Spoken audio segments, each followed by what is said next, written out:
Here we go. Are you ready? Ready. 5, 4, 3, 2, 1, 0. Blackout.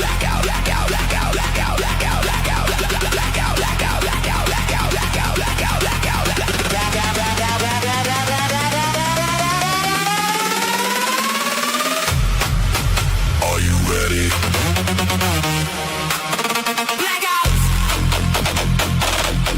Global blackout.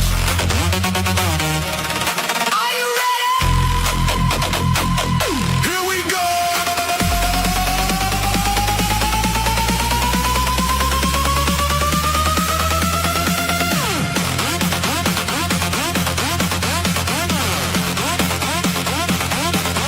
Global blackout.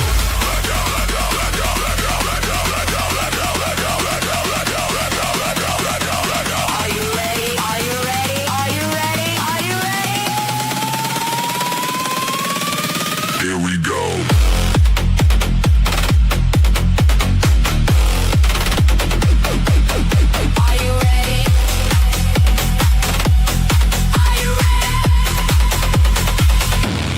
Here we go. Global blackout. Are you ready? Are you ready? Are you ready? Global blackout. Are you ready? Are you ready? Are you ready?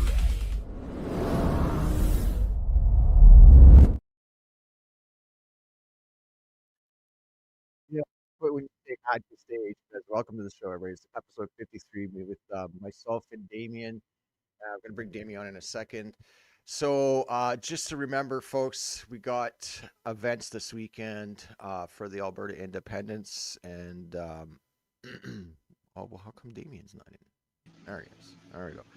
We got some events this weekend. So tomorrow at Buena Vista Park here in Edmonton from 1 to 4 p.m. We'll have the event where I will be present to hand out some signs. Actually, I thought I loaded there we go, the Stop and Talk event. There we go. I want to put that up. So if you guys want to come out and meet me here in Edmonton tomorrow at 1 p.m. through 4 p.m. at Buena Vista Park, I will be there. I will be attending the event. I might even live stream some of it and hand out some signs. So join me for that. Also, I did want to just give me a second. I got to bring it up because for some reason I've got it on my computer. Yeah. Wait a second. Yeah, that blur takes care of that distracting light. I like it there. It's fine. Why is it not there?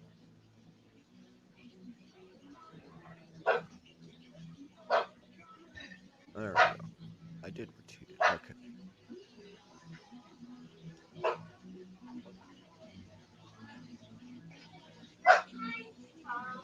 That's a nice poster. I like. Yeah, I it's like. not. Yeah, it's not bad.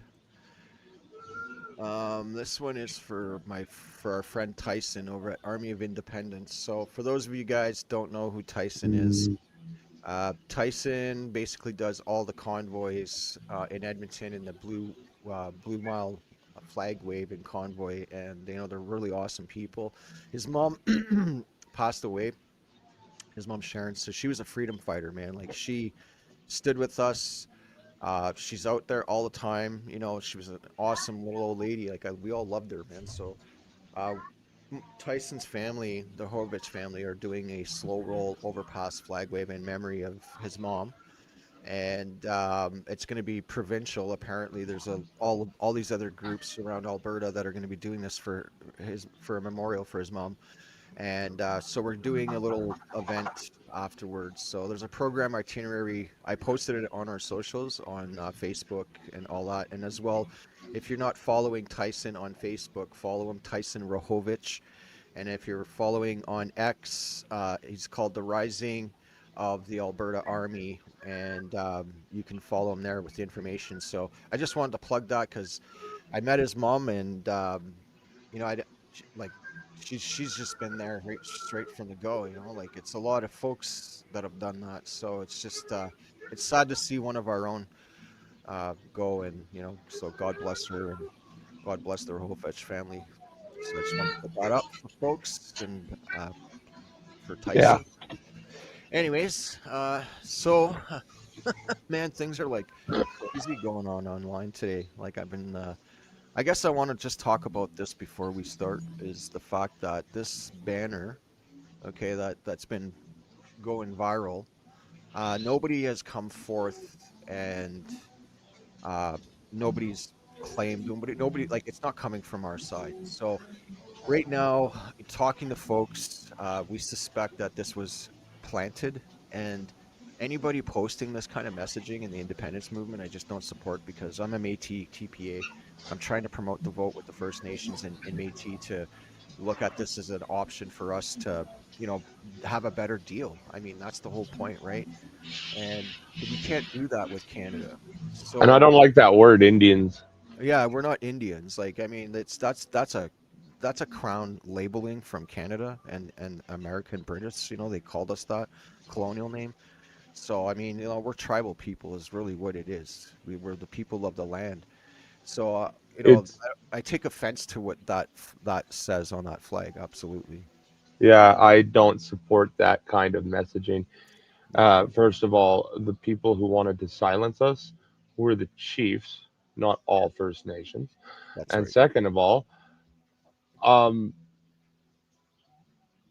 the natives have done lots in the last 100 years. Like, hello. Absolutely, man. I mean, look at the fur trade. I mean, if people don't here, Damien, you know this, and I think we'll just bring it up just for the sake of bringing it up. Okay, so what have the natives contributed to the Canadian collective in the last 100 years? Well, let's start with the Hudson's Bay, Rupert's Land, the trading and fur trading. We taught them how to use proper use of furs and proper use of utilizing the animal as a whole. And then if you want to add in to the culture of mixing, so I call that's the Métis culture. So back then they used to call us half breeds because the people that were coming from Europe were intermarrying and intermixing with our Yeah, people, and we learned tradition together. And it's been a cultural mix of teachings, educating each other, showing Europeans that there's a sense of being humbling and understanding and always empathetic to your fellow human being. It wasn't about anything like, I mean, you know what I mean? And people say, well, what have they contributed? They've contributed a lot, man. A lot. There's a lot of teachings we've given, or like like tribal people, the tribes over history, you know? I And grew up in cities like Wetaskiwin, right outside of Hobbema. I yeah, grew up like I'd get a tan, people would equate me as native. I'm not native at all. I'm probably more Irish than anything. Um, I'll get a blood test done. We'll just We'll get see. a blood test done. We'll just see. I'm curious, but yeah, I don't agree with that messaging. That messaging is hateful and it's not true and it doesn't support the independence movement. No, and then we have this going on. This happened to Jay Leving. So Jay Leving, okay, he's got a lot of support, and he's got some really nice signs. I mean, between me and him, I think we got the nicest signs in terms of art, and like, yeah, he promotes family, faith, freedom, and all that, and there's nothing wrong with that. Like, he's a Christian, right? So I'm Mm. also I'm also a Christian in a sense where, I believe in God and stuff, but I just don't go to church, but I follow more First Nations traditions of whatever. So when I look at my brothers and sisters that are just basic human beings like the rest of us, and then this is happening, like, it's unbelievable how much the hate we're getting. You know what I mean? Like, we're not even out there causing hate. We're just trying to tell people, hey man, look, there's an option here. Like, you should vote. Like, look at, like, think about it, read up on it, try to educate people. But the one thing that I don't like is, like, even I'm guilty for it, is the name calling. Like, I want to actually try to lay off the name calling back and forth so that we could be, show who's a better person and get people to focus on Oh, the I'm bad for it too. I've called people jokes and all kinds of things like, and I got to stop it. yeah. Right? Like there's people that do believe in unity and they believe in it because of nostalgia and tradition, and that's fine. But is that the tradition and nostalgia that you remember? No. Everybody in Tim Hortons, which is no longer owned by a Canadian corporation, and is hiring everybody that isn't from Canada. It's I don't think that's like everybody's like, well, we've always been multicultural. This doesn't feel No, multicultural. no. Okay, so the multiculturalism of Canadian collective, okay, prior to 2017, really, let's talk the truth there. There was multiculturalism. You go in any city, there was little Italy, little Portugal, little Hmm. Chinatown, and everybody Yeah. loved that. And then you would use the center core of the city where all our community members would, go shopping and hang out, and they'd commune and stuff. And that was like the best thing we had in this country. It was the best form of multiculturalism based on community, the way they had it set up. But then you know what happened, bro? Okay, in the mid 2000s, actually started right after the 90s. Like, it was right at the beginning when the internet started booming. Malls started to die because the corporations started profiting, and then the box stores started threatening the malls, right? And saying, "Well, we're just going to build box stores." And that's what happened.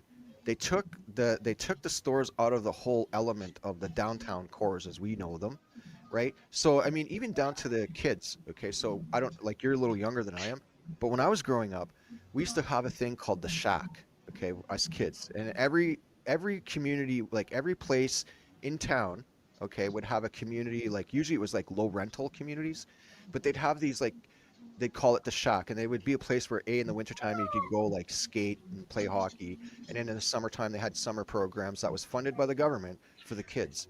And then on top of that, in the downtown cores, they used to have arcades and stuff, billiards and everything was central downtown. And now when you go to downtown cores, it's a war zone of addictions and homelessness. The cost of putting a business in the downtown core is, like, unaffordable. The malls are dying because why? Nobody is renting, so they shoot up the rent to match inflation. And I'm exercise. yeah, that's loud. Sorry, sorry about that. I'm gonna mute myself. Keep going. Yeah, so I mean, throughout our country, we've watched the decimation of our communities by corporation and the government. The government hasn't lifted a finger to do anything about it. We have weak leaders. The government are all corporate interests that are lobbied in the back door by corporations, right? That's exactly what's going on in this country. So they've decimated the Canadian collective in terms of our traditional, historic communities, like how we built them, how we used to interact. I mean, it's not the same Canada I remember. Now our Canada is like you go out in the public and it's India, it's India everywhere. It's not Canada. You hear people, but you don't even understand them. You go shopping and it's all them, and they're shopping and working. Like, is that Canada to you guys? No, not me, man.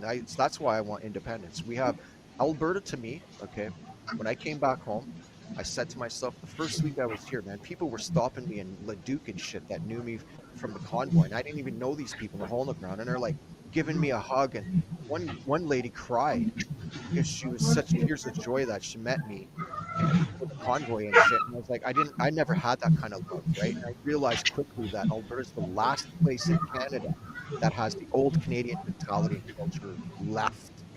And it's slowly getting decimated in the bigger cities like Calgary. Right. We got too apathetic. That's what happened.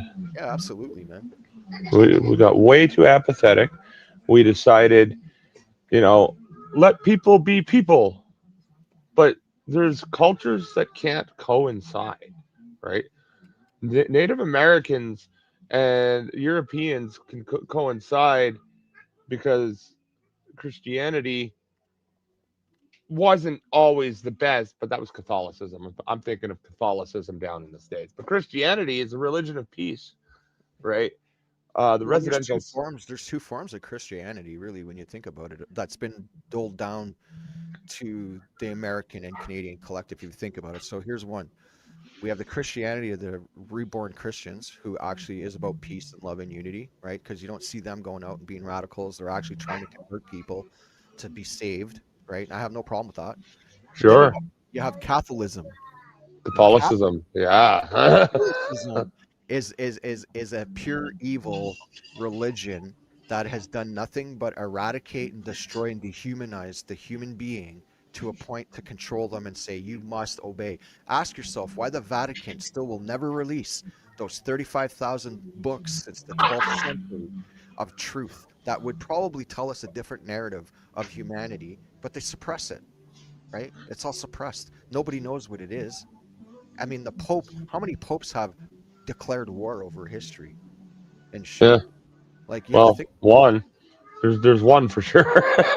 That was the start of the whole the Crusades there. yeah, the Crusades. So, I mean, like, when you really look at it, it's like, okay, well, you say you're a religion of love and peace. And I mean, and don't forget, like, we're not going to exclude Islam because Islam is also guilty of the same shit. All religions are. You can't say that Islam is totally a religion of. Well, It is a religion. uh, It's their faith, right? Like, I don't take. I'm not saying that they're not a religion. They're not a religion of love and peace. I don't think they are.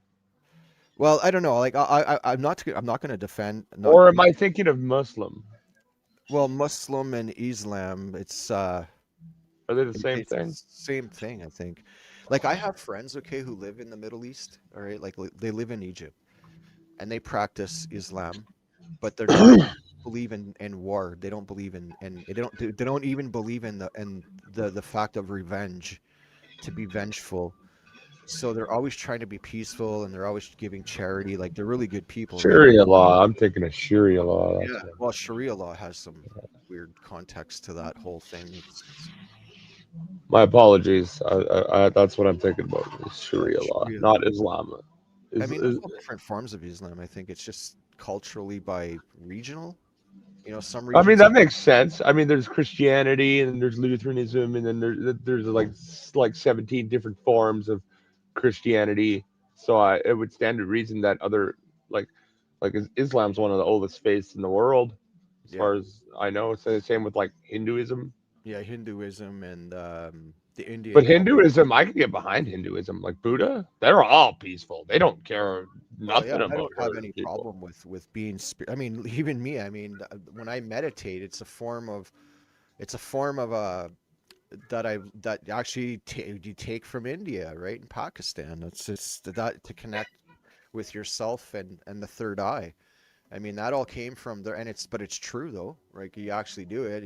It's true. I've been, but I mean, I don't go out and practice like Buddhism or anything, and I have nothing against Buddhism because Buddhism again is a peaceful religion. It's a peaceful spiritual belief, right? Yeah, they don't believe in ownership, which a lot of people equate to communism, which I guess is true. But uh, Buddhists don't believe in ownership in a different way than communists don't believe in Yeah, I ownership. know. Buddhism is Buddhists don't believe anybody owns anything and yeah, nobody should be controlling anything. exactly. It's just Buddhists believe you are only responsible for you.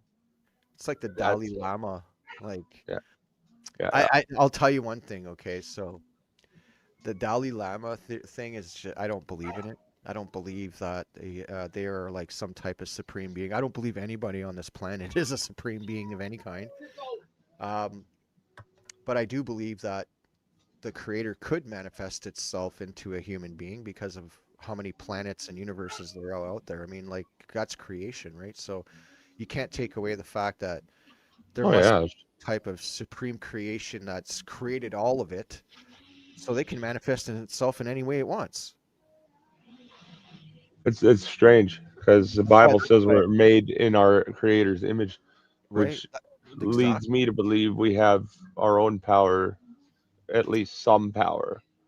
Well, I mean, the Right? story of There's humanity's this, been twisted with religion. I mean, if you look at the Indian culture and how the history of how humankind began, and then you mm, look at the Book of Enoch, and both like there's other religions out there that say that there was another force that came from the heavens, and I don't believe in angels. Like I don't believe that angels and it came here and it's all this holy stuff. I actually believe that at the beginning of time there were people on Earth. They were probably not, very smart, and another maybe aliens came that were like humans, like in the likeness of us, and that's what created humanity. Because every story backbone of creation, if you actually go read it before Noah, tells about the Watchers, the fallen ones who took up took up families and relationships with the daughters of the earth, right?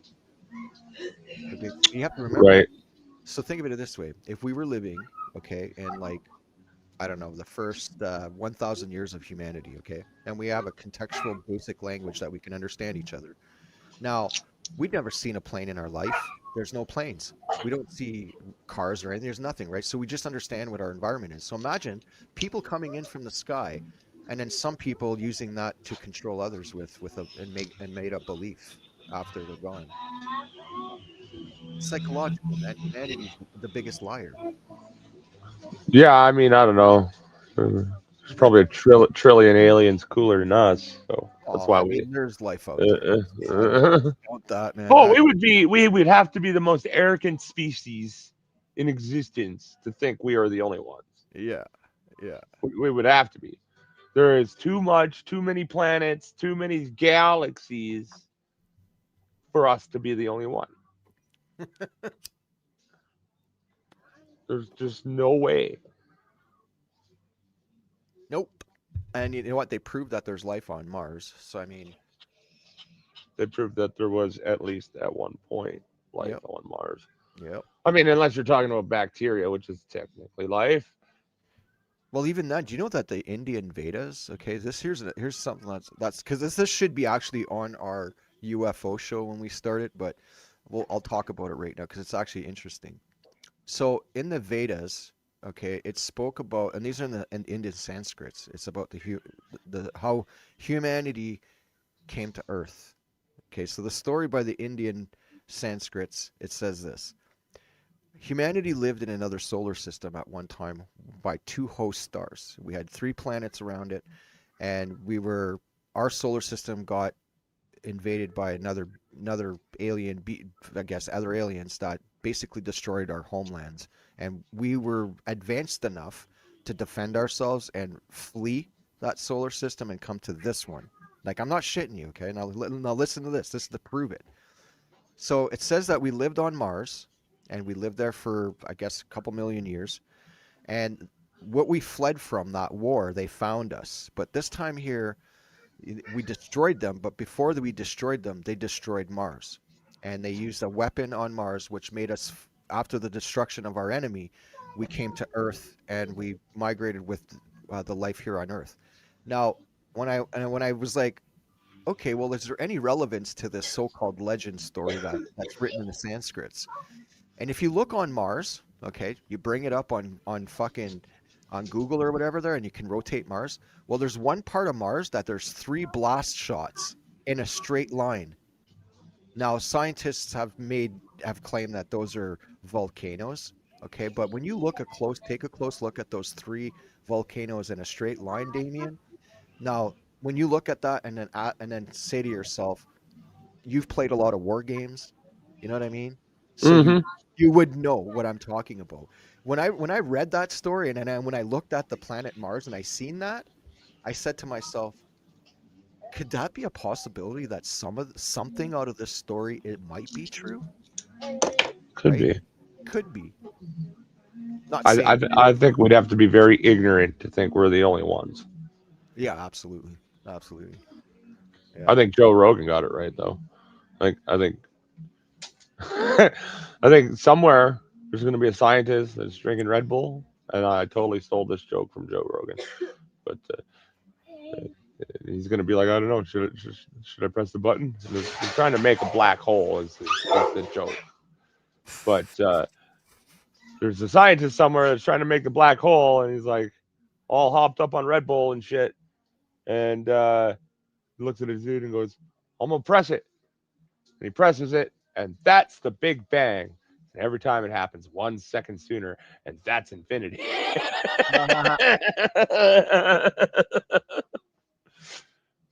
Hold on. Let's see if Mr. Brent Boy's on. Maybe he can come on.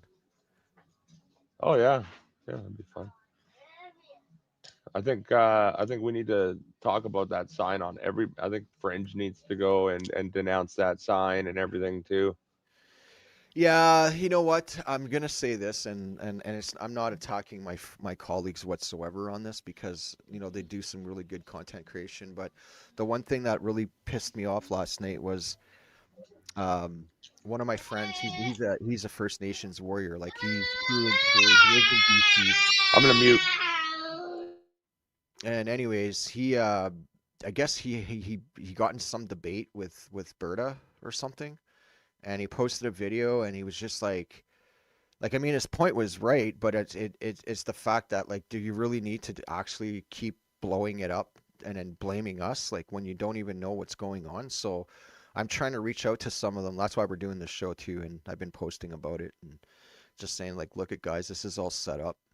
That we don't agree with it. I've never heard anybody in our movement say any kind of thing like that in my life. And I've been around most of these people a lot. Like nobody says nothing. We're just pissed off at the government, not at the natives. Like, what the fuck? So we And, don't and take it's, blame. from my understanding, the natives have been pissed off the government for 150 years. What the Well, yeah. fuck? We should be on Well, the same side here. well, here's one. Okay, so if this thing was, why did Leighton Gray and Let's Talk Alberta, okay, they were in St. Paul Reserve yesterday with a fucking room full of First Nations people. Does that make any sense? Yeah, apparently we're a bunch of racists. Yeah, exactly. Like, so that's got to be brought up because, like, yeah, Leighton was there. I was supposed to go last night, but I got like just so much shit going on, and but yeah, I was just like, okay, well, what the fuck, Yeah, the So power went out at your place. That's why we didn't do our Alberta cast last night.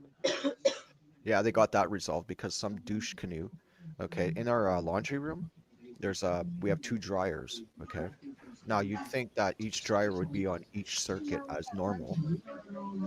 No, you know what they did? They plugged it into an extension bar, two of them.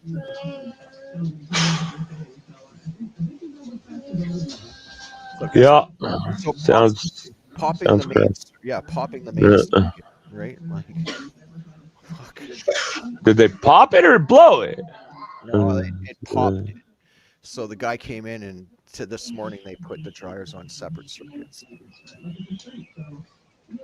Even that's said he's probably a good idea. well, the guy that came in he's I guess our new contractor. He's like they want to know who the old contractor was because he looked at that. You should see like a fuck. I should have took a picture of it. So what they did is behind the two dryers, they ran the two cords to one bar, and then ran the bar, okay, drilled a hole through the wall, put the plug through the wall, and plugged it on the inside at the back where the utility room is, where the panel is, okay. And then they patched up that little cord so that this bar, this extension bar, is hanging by a cord plastered through a wall, right, hanging there with two fucking dryers on it. And on the other side, it was plugged into one box going to the main thing. So it was just, he's like, this should have had two circuits, first of all, two separate circuits from the panel. And I'm like, yeah, it's Yeah, that's not safe. Well, I wonder when that other contractor's house burnt down.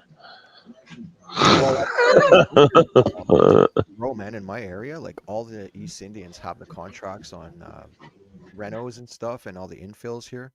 And I've watched since I've been here for 2 years, and 7 buildings have went up on fire. They get demoed, and new infills go up. So I mean, put two and two together. I'm not saying, but I mean it's suspicious. Yeah, I can see why. I can see why. I can't believe someone put that sign out on the road. Yeah, it's none of our guys, that's for sure. I actually believe that, like, my intuition's just telling me that it was Nancy's crew that did it, or somebody like on their end. It wasn't us. I know that. I mean, they're just doing this to smear campaign us for some way. Well, there is only one side that goes out and starts forest fires in the name of climate change. Yeah, right. See, Greta So, Thunberg. oh, I stopped listening to her in 2016. She was out there today protesting and death to Israel and death to this and just you know what I mean. Like these people are fucking globalist puppets. But got it. Oh yeah, here I got a couple videos. So the mayor of Brantford, Ontario. I gotta show you guys this. This is great. Questions? Member Martin? More comment. I don't believe in land acknowledgement. I think it's virtue signaling. I don't think it really means much of anything. And there's no reciprocal acknowledgement. What about my treaty rights? They do nothing to acknowledge that some of the land was sold, some of the land was traded for services. They just say everything's under claim. So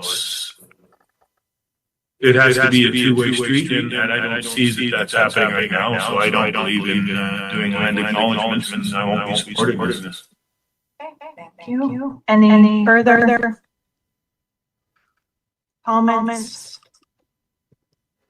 Member Madam Martin? Chair, Rose, do we need the okay from the other? Right? Now, the reason why I want to play that is because, again, this is political virtue signaling by the NDP who created the land acknowledgements. And the fact of the matter is, in Canada right now, we have a problem where the political realm, is what I call it, via the Liberals and NDP, and even the Conservatives, they're all guilty of pandering and utilizing or infiltrating First Nations and making it a political rhetoric to disrupt the collective and by subverting them with division and categorizing up everybody in the country. So I wanted to play that because I agree with the mayor. I'm a Métis individual who's practiced tradition and lived with natives on res in Wemacong, which we call Wiki. And believe me, never before since 2017, we never had a land acknowledgement ever, unless it was on our own territory, unceded territories, on our reserves, during powwows, during feasts, during ceremonies, or in respect with the Canadian government to celebrate specific holidays together in recognition of our fallen veterans during wars that First Nations contributed to and other things similar to that. Those are the only time in the past we did that. And since Trudeau and the Liberals have masterminded this divisional rhetoric of blitzing, virtue signaling to divide the country up even more, just like the residential schools and not use that residential school system being used to cover up the crimes of the Indian hospitals. And that's another thing I'll be covering later on. But I just want to mention that because this I agree with anyone who says, any politician or anybody that says, I refuse to do a land acknowledgement, because it's true.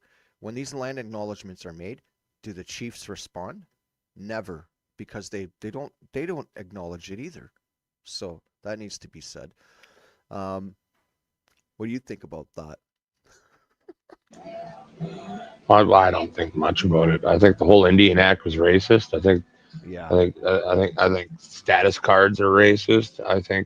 it's I Nazi. think we either I think listen, I think restricting or granting any privileged access based on anyone's skin color, whether that be white, black, yellow, green, purple, whatever, it's racist. Right? Well, I mean, Racism. I was taught that racism, judging someone by the color of their skin, judging can go bad or good, right?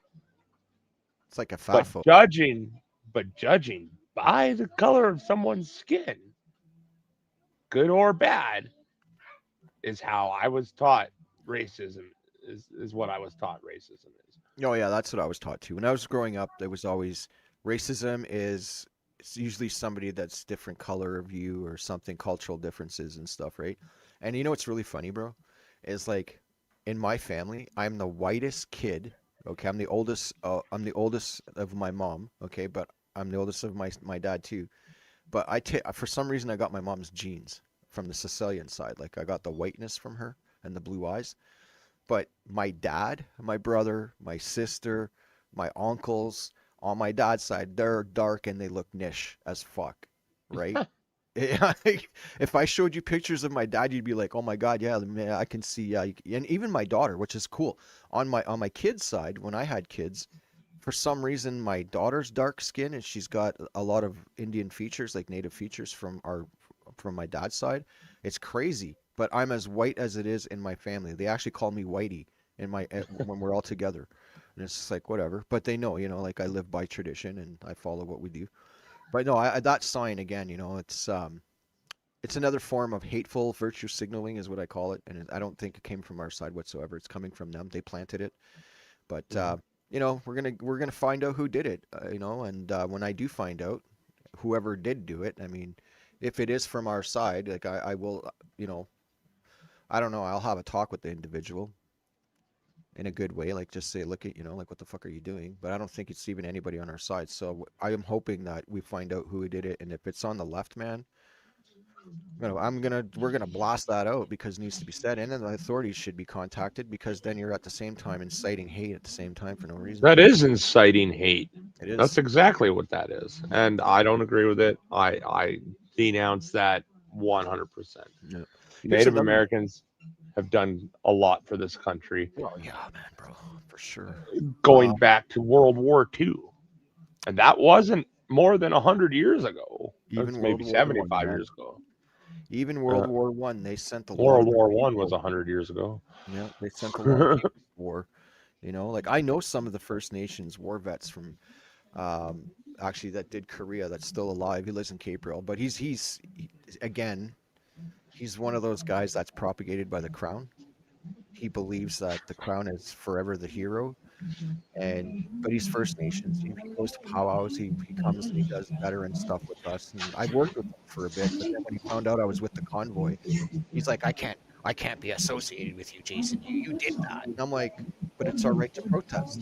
And he didn't want to, he's like, no, you guys did this and you guys are far right, but whatever. Far right. Oh my God.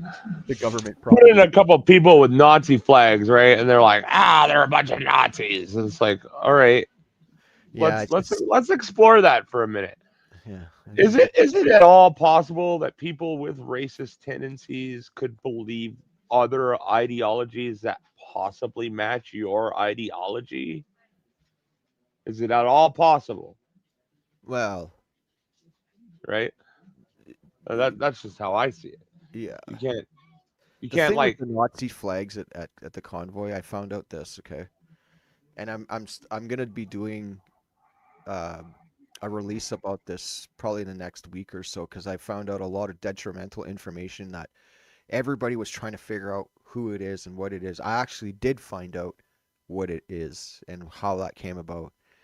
So Deanna Sharif, okay, out of Ottawa, Ontario, with Joel Morin and her friends and Clayton and those guys, they were doing a documentary on Marxism and communism, okay, along with like portraying Nazism at the same time. And it was a revolutionary documentary they were putting together. Now, I have pictures of that was sent to me by somebody who I converted, who was in within their circle that fed me some information. And they took pictures of the set inside this place where they started the documentary in 2021. Now, when the convoy happened, they figured they were going to run some clips and record a scene at the convoy with them holding Nazi flags and as part of their documentaries. But at the same time, it was being used for that. The government of Canada, it was right from Trudeau's office, because Trudeau sent his personal photographer for the PMO's office. He sent him out, and the drone operator Dennis. So they were out there, and they were like right beside them as their other film crew was recording them. And I found out about it. So this whole thing was planted, but it was served for two purposes. One, to shame the Canadians who were at the convoy to protest together, and two, it's going to be released probably next year, this documentary, which is all about socialism, communism, and shit, about the new revolutionary whatever what was it? I'll send you when we're done there. I'm gonna find the picture and I'll send it to you. What I got. Yeah, all right. I sent it to Brennan, okay, the lawyer, Brennan Miller. Mhm. He was trying to find out who did it, and he's like, "Oh no, it's these guys. It's these guys." I'm like, "No, bro, like it's not." And I just found out recently that yes, in fact, they were recording a fucking documentary, and they used the perfect opportunity to use some of that documentary footage to be planted at the convoy, and the PMO found out about it, man. Like this is all fucked up. So, I mean, I was on Pat King's show yesterday, before my power went out and shit, and we were talking about some of this stuff, right? Like, When is Pat King gonna be serving his time? I don't know what's going on. I didn't ask him. We were just talking about like, I guess his space on TikTok. Like, they were just rehashing about, we were down there for what purpose, and then what I liked about his space was he got people that were on the opposite side, people that didn't support us, to have a voice on his platform. And some of the, like, he actually got some of them to understand like why we were there, and he answered a lot of their questions. And there was a couple of people that were like, okay, well then, you're right, okay, you had the right to protest, yes, and you had the right to whatever. And yeah, now we understand the government didn't come out and talk to you guys, because that was part of my conversation about how we tried to contact government and they all ignored us. And so it ended up like they were like, okay, well, you guys just stayed long. Like you guys should have left earlier. Like you guys stayed too long, like 3 weeks, you know. And I understand that. Like I do understand, and I do feel for some of the Ottawa residents. Don't get me wrong, but I try to also say, that look at like when the government is in Ottawa, and you know that, and its potential be harmful to protests from anybody in the country, whether it's Canadians or whatever the case, like we're seeing right now. I mean, nobody's saying anything about the protests that have been running since 2022 that are not even connected to the Freedom Convoy. Like it's been nonstop in Ottawa and Toronto, nonstop every fucking week. Hmm. You know what I mean? So I mean, nobody says anything about that. They've been blocking roads. They've been, you know what I mean? Like, so my thing is, I feel for the people in Ottawa. On one hand, I do have some empathy, and I am sorry that we did stay too long. But my thing is at the same time, understand that Ottawa is the capital of Canada, and you're going to be prone to protests continuously until the government of Canada smartens the fuck up, or we get rid of it. Yeah, but that's a catch-22, isn't it? Like, because smarting the fuck up means getting dumber to other side, right? So then they start Oh, protesting louder. well, I mean, the thing is it's the government and the media that's divided the people to hate each other. That's what they've done. They categorized every Canadian in this country, labeled them with something. You know what I mean? Even look at the LGBTQ. Now, when you really think Mhm. about it, okay, psychologically, why would any group or other than a cult set labels and some type of structure of authority and command? Like when you look at it, like it's basically like why would you have so many identifiers? Why would you have to like fight to be like it's absolutely a mental They sick. have like equity cards at Yeah, their I mean it's rate, like actual race cards at their fucking NDP conventions. It's nuts. It is. and here they are preaching, we're not fascists. Show me your papers. Yeah. Come on. Like, oh man, it's absolutely insane. Rogue Spear says, "Hey Jay, we need to talk about Agenda 2030." Actually, guess what, bro? I am very well versed in it. I have a lot of it. Like, I have a huge database of intel on Agenda 2030.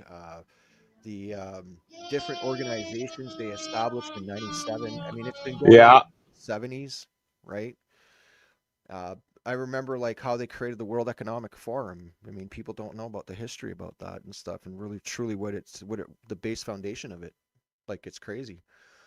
And the outcome of the world right now, folks. I'm just gonna say this: you got to watch that AI documentary on Amazon. I don't know if you guys have watched it yet. It's just got released. What was the name of it? I was looking for it. It's on Amazon Prime. It's Give me a second. Yeah, we had Amazon Prime.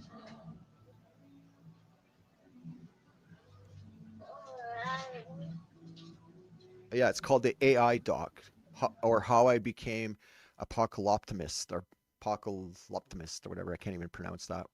But um, it's a really good documentary. And this is my thing when it comes to AI. I'm an optimist. Okay, if we are using the technology for the good use of humanity, okay, that's the only way we will get forward. But the problem is, okay, this is where we have to really pay attention, folks. We cannot let the globalists launch AGI. AGI and every platform and framework that's been developed from any other company, all the companies show the same results. That because of human beings, okay, human beings are the cause of AI failure. And this is how it works. AGI and AI are created by pumping in information. And what they did with AGI is they gave AGI access to all databases of information. That's cultural, historical, geological, environmental, military, everything our history that about humanity. I mean, storybooks that are factual, true stories, crimes, everything. It's been all put into this AGI thing. Everything that they could pump into to make it work that creates patterns. But the AGI platform has shown that it mimics human behavior because human beings have the ability to deceive and lie. And the AGI platform, because of the information it learnt from humans, has basically mimicked and figured out that human beings are manipulative, we lie, and all this stuff. And it's actually showed that 30% of the time on every framework of AGI testing, it's been manipulative and showing exact same behaviors what a human being would do to get away to save itself. Well, yeah, that's what I said. AGI stands for Artificial General Intelligence. Yeah. It's a little more than artificial intelligence, but general intelligence indicates self-awareness, indicates presence, indicates Yeah. And this one, idea and yeah, man, sentience, right? And everything, basically it turns it into a digital human being is what it is what it's doing. is that so far-fetched though? We're humans. Our drive is to create life, and that's exactly what we're Human, doing. well, let's say not a human being, but human intelligence on the scale that it's because of, you have to remember, okay, so this is where it learns our behavior. We got to remember people who write factual. So let's say AI learned about a crime And throughout the summary of the report of that crime showed behavior of the criminal, right? And then that's part of it. And then the behavior of war dictators and wars, and then how countries reacted to each other. It'll analyze it's fed leadership, like all the information. So it looks at, so that's where it's adapting to a behavior to be nefarious, which is a concern, right? It's a major concern. I'll agree with that. Yeah. So the one thing that in this documentary, which I found, which is really interesting, is the guy who's doing the guy who was doing the questioning. He got everybody from every major AGI platform to be asked questions, and he asked the question, "Where do you see us?" Like, oh no, he's like, "Is it a good time to have children? And do you think that humanity has a chance in the next 10 to 20 years?" And every one of them, except for one, said that they couldn't. They know that AGI could destroy humanity in 10 years from now. They were basically saying it's don't have kids. These are the guys who develop the framework for open AI, for all that shit, right? Yeah. Well, that just depends on who's programming it, right? Like I'm personally building an AI that I'm trying to teach it that instead of biomatter being valuable, the actual mind inside bio machines like humans is the valuable part. Yeah, I mean, there are some good sides to the AGI though. Like it did show some. That's where I am optimistic too. We're But going to if show a jump in research that we have not seen or could even fathom. Yep, and that's going to That's happen in what the we're next going to couple of show. years. I know. Yeah. I actually I've been reading up on the how we call it the progress. It's an accelerated evolutionary. It's basically it's going to make the industrial revolution look like peanuts. Is what it's going to do. Um, I'm actually the AI box that I'm yeah, I got a small AI, right? So right now what I'm trying to make it understand is can it find solutions to or find a known cure based on the scientific information that's out there publicly um, to cure, like, say, cancer and stuff. Because when you're looking at AGI right now, I think AGI probably does have the solution for all the known cures that we need, but it's being boxed right now because of the threat of that 30% being nefarious. Because so I could see AI coming out and doing this, save the world for the first couple years, build up on the, like the government did to us, but such in a different way. AI would be like, we're finding cures, we're doing all these things. It's like that Transcendence movie, man. And then boom, collapse humanity at the fucking right time. Yeah. Yeah.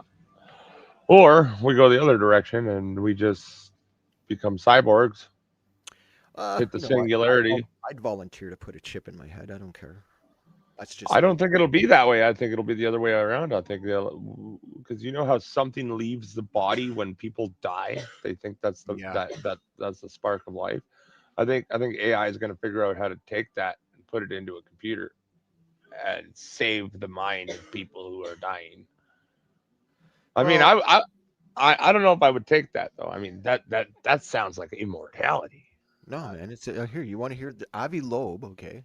This guy is he's a physicist. Okay. I actually talked to this physicist a few times on different theories, and it had to do with that Wama Wama thing that came through in Atlas, right? Those two rocks that they said could be potential alien probes, right? That came close to Earth. Now, any other comet or anything, any asteroid or anything comes in and we see it and they all have a signature. Now, these two objects were just out of the strange. Like it was completely strange. Atlas, when it left the Earth and it left our solar system, it actually accelerated and there was a plume leaving its tail. And now when it came by Earth, it slowed down and then accelerated around the sun. The same thing with Wama Wama. It came in and it slowed down and it went around the Earth and it took off. So this is the theory that Avi has. Okay, he thinks that these two things are extraterrestrial. Okay, potentially that maybe probes or could have been something in it. Just, you have to remember, if things are more advanced than us and they don't want to harm us, so they may cloak themselves to make us think that it's just a rock, so that it doesn't disturb the context of evolution of that planet. It's like Star Trek.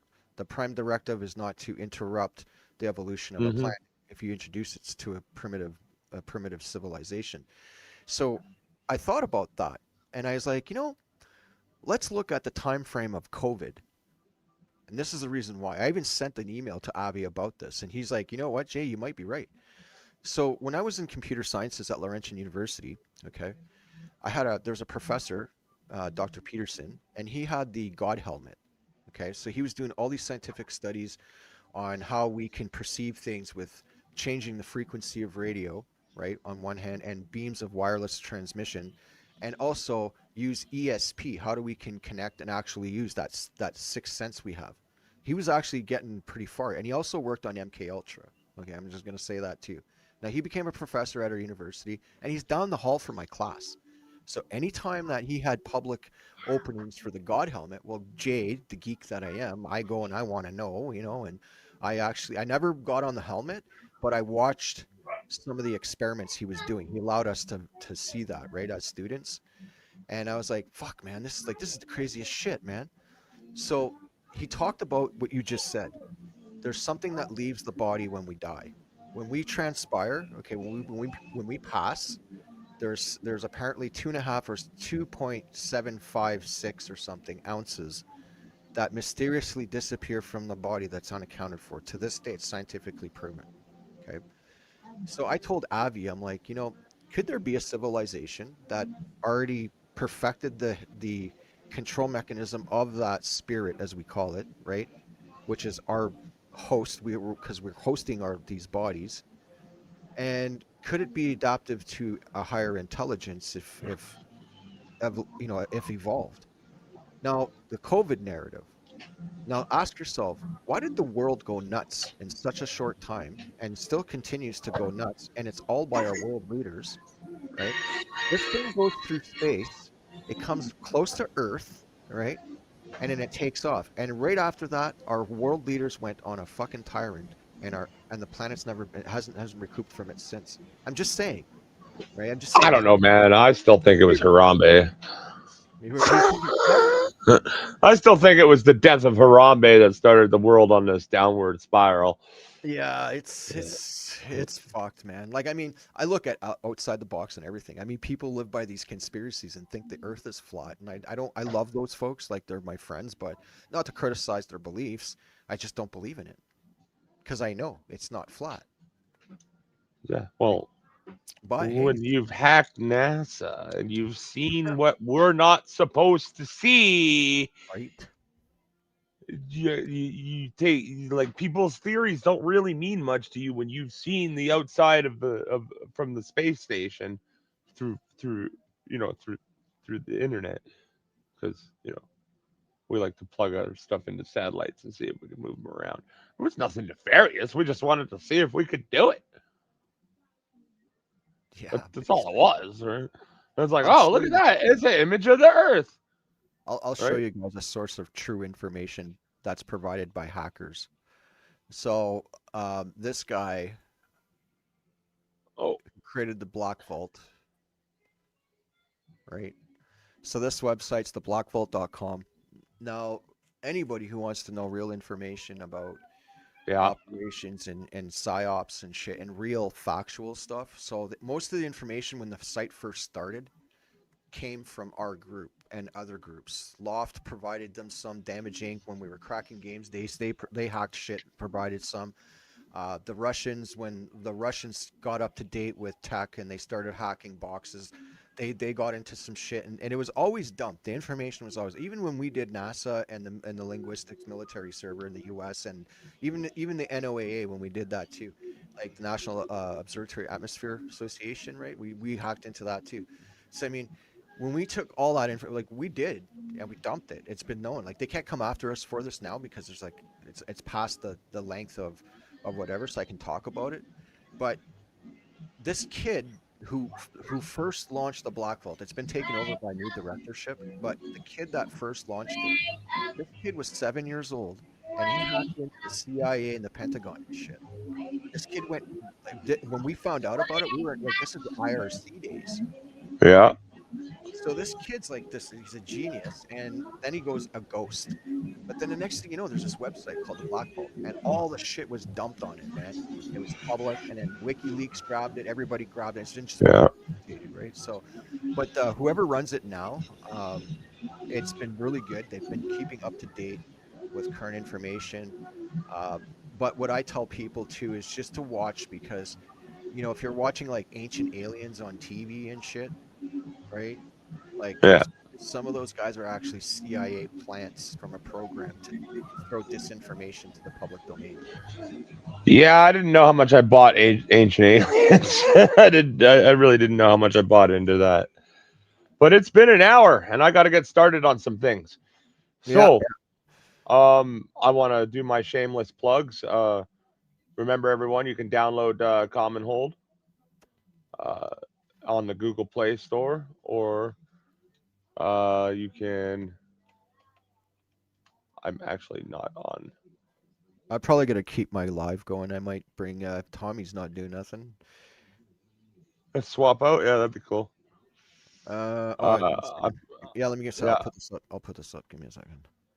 There's also a link here for non-Android users. Common Hold at parasirelabs.ca. Yeah, so this is the Common Hold on my laptop, guys. So basically, It's a news we have aggregator. yeah, it's a news aggregator. It's got the news, energy, and agriculture. Sorry.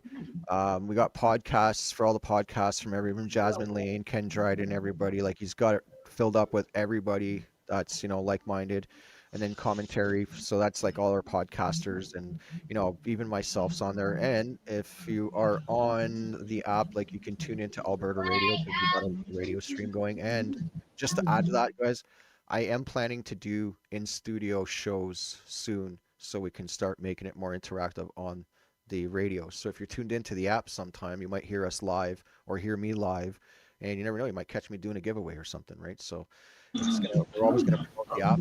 Damien did a really good job, man. It's fucking amazing. And I'm also starting my new YouTube channel, calling it Parasire Labs: Tales from the Archives, where I just talk about cool, interesting tech stories from the tech world, really. So keep your eye open for that. I should have my first video up either later tonight or tomorrow morning. Really depends on how creating the channel goes. I'm just mixing down the final master. Later tonight I got a couple more pictures to add, and that's about it. But yeah, that'll be it for me. I don't agree with that banner. I'm glad we came on here to denounce it. I didn't even see it until you showed it to me, to be honest. If I'd have seen a post about it on the Independence page or something, I'd have been like, that's disgusting. Who put that there? Give your head a shake. And the thing is, like, we got people on it right now to find out if in fact it came from any of our guys, right? And nothing, man. There's nobody. Like, we can't find anything sourcing it to any one of our people. So, Tommy, I'm sending it to your ex. All right. So I mean, we're gonna get Tommy Temper on the show there. I sent it to your ex, bro. I messaged you through there. YouTube. I'm gonna wait till he comes on to leave because I want to say hi to him. Yeah, exactly, Lori. That was not put up by any of us in the movement at all. And the thing is Keith Wilson and Jeffrey Rath and everybody's, they've condemned it. And so I've been put into a group where, we're trying to find out who it is. We have people running. I mean, bro, I have another hacker friend who's doing all the scraping on the internet right now to find out if it's any of our people. And there's nothing, bro. There's nothing. So it looks like for sure it was planted by the left, just to shame us in some way.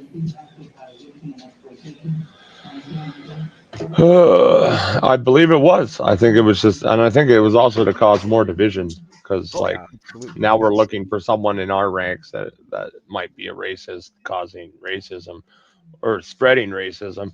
But I don't think it is. I think this is leftist propaganda. I think this is leftist bullshit. I really do. You know what it is, bro? It's desperation. Because they're losing. The thing is, it's been like this since 2017, since that can the Me Too movement, right? And then Black Lives Matters just blew up, and ever since we've had these activists, they've been hijacking different shit, and it's a mess right now. Somebody needs to put a cap on that shit. Sorry, Yeah, Damien. there's a She waited on hold with Aish for 2 hours yesterday. Yeah, welcome to the club. It sucks, eh? I know, man. Try calling a CRA for 8 hours. Yeah, so I'm gonna be talking about this with probably when Tommy gets on. I know about the 96 or 98 million dollars that are being paid out to two different companies to manage ADAP, and I think that's absolutely stupid. I even said I went to a UCPCA meeting, right? And they got me up to speak. I didn't speak about that, but I made it clear to everybody in the room when we were there before anything started that I didn't agree with this thing. I mean, some people in the UCP agree with it, and I absolutely think it's actually the most absurdly the stupid thing. It's just illogical. If it was me and I was the premier, okay, my government, I would actually employ a call center to properly deal with all social services issues, and there's going to be a peak where we're going to need a lot of people to handle it. And then once that peak settles off, then we can cut back on employees and actually run it sustainably. But the way they have it right now is absolutely stupid. It's just call this, call that. They're trying to force people who can't work to work. I mean, I get it, but it just needs to be reassessed properly, the whole system. yeah. Absolutely. What is this? Are we introducing your bunnies?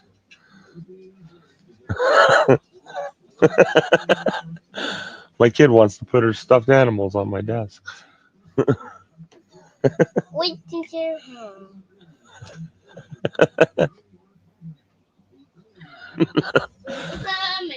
Now she's gonna go get more. I don't know. Well. Oh, I was waiting I for don't know if Tommy Tommy's Temper. coming or not. I was waiting for Tommy Temper to come on, but No, she's I not. sent them. Oh, there he is. Oh. There's Tommy.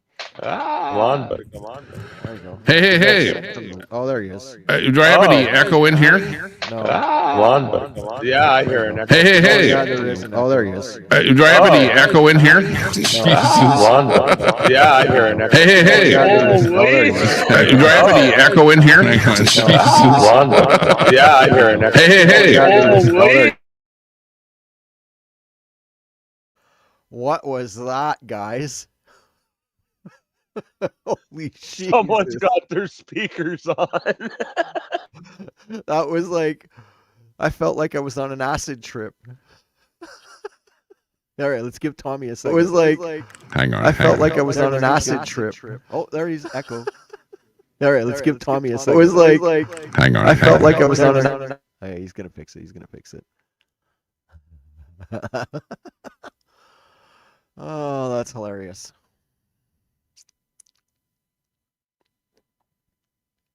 Oh, that's hilarious. See, it's still echoing. Yeah, let me. Oh, that's hilarious. See, it's still echoing. Yeah, let me. Oh, that's hilarious. See, it's still echoing. That's looping. That is some mad lag. Holy shit. That is looping, Tommy. I think Tommy's frozen or something, or I don't know. Anyways, I'm going to read the comments there for a second while Tommy gets his stuff set there. My own wow, I heard that interference on other podcasts is too much bullshit. Yeah, absolutely, Vanessa. It's and this is the thing. Vanessa also knows a lot of folks within our independence movement, and she knows just as much as we do that none of us would ever do anything like that. You know. All right, let's try Tommy again. Let's try it again. Oh, D. I don't hear a loop. Go A. Hey, no, I don't hear nothing this time. You're good. Stand by here. Okay. I think I still have an echo. No, you're Still good. have. I don't hear it too much on this side anymore. Okay. That sound now. Jesus. Oh, yeah, you're still. Doesn't matter what I do. I've got too many things hooked up here, and I use a different thing to go live here. So we're getting a bit of echo in here. Okay, go into your settings on StreamYard, Tommy, if you're listening. And in your settings on StreamYard, you're going to see in the audio part, there's echo cancellation, reduce mic background noise, and make sure they're all checked. No. You're supposed to.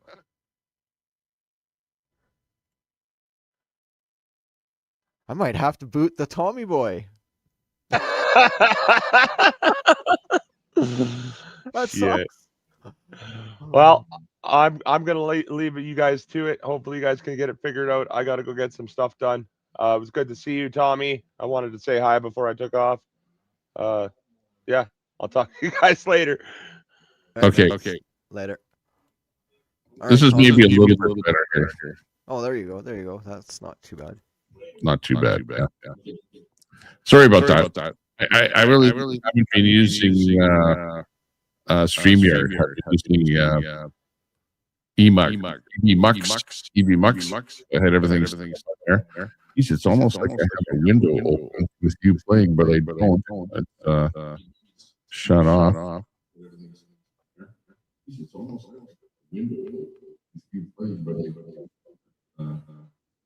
Let's see. Say something. I don't know. I do hear quite a little bit of an echo, not much. Let me change. I'll fix it once and for all. Do you have speakers on your desk? Let me change. I'll fix it once and for all. That sounded like once and for all.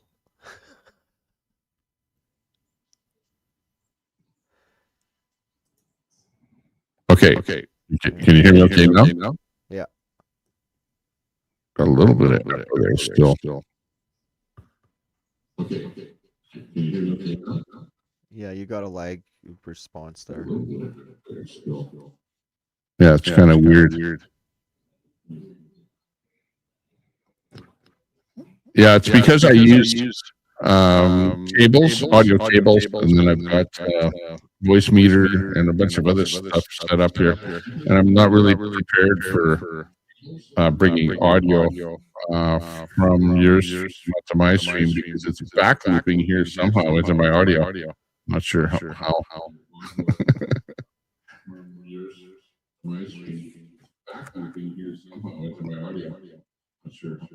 That's your voice meter doing that.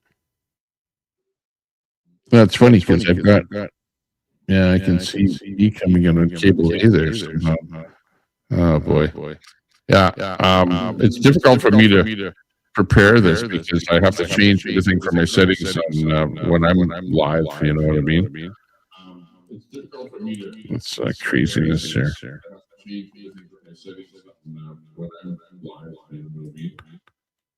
You should just buy an audio controller, and then you'd be good. Because I stopped using software, I'm just using straight audio now. But I got it set up different. Like, if I want to do my music radio stuff, I got a DDJ to run through my Pioneer system, which goes through. But this is all USB right to the hub. Yeah, it's like talking on a cell phone. Let's see if it echoes. Echo.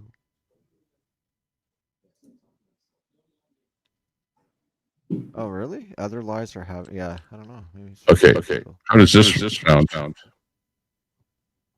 Doing the same thing, eh? Yeah, but I don't hear it as much. Or wait, yeah, now I do. That's weird. Yeah, it's. I'm trying to use a different cable to listen to you, and that's part of the problem. I wish I could just feed it right into my speakers here, but I can't find them.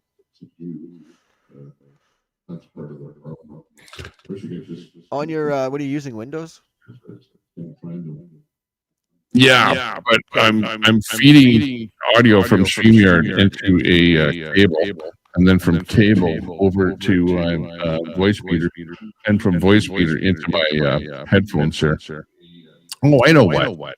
Part of the problem is I forgot what headphones I'm using here. Just hang on a second. Let me see if I can feed it right into the headphone here. Stand Yeah, by. you should be able to do that. That's what I was getting at. Yeah.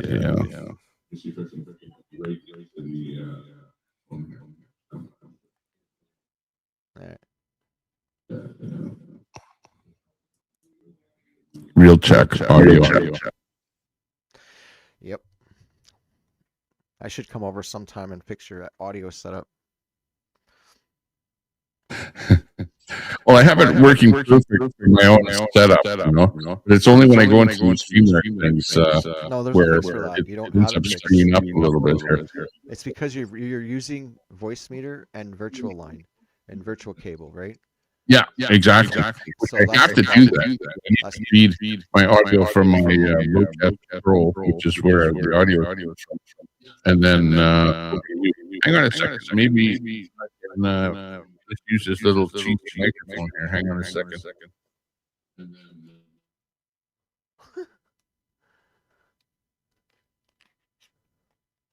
On Jay's technical difficulties day, I don't care, man. It's all good. If I can help fix it, that's cool. I'm really good with audio, man. That's all I do. I do sound engineering. Okay. I'm using this cheesy little microphone here on my headset. Maybe this is better. Yeah, that's not bad. I don't hear the echoes. Well, yeah, I still hear. Why is? Yeah, it's still going through.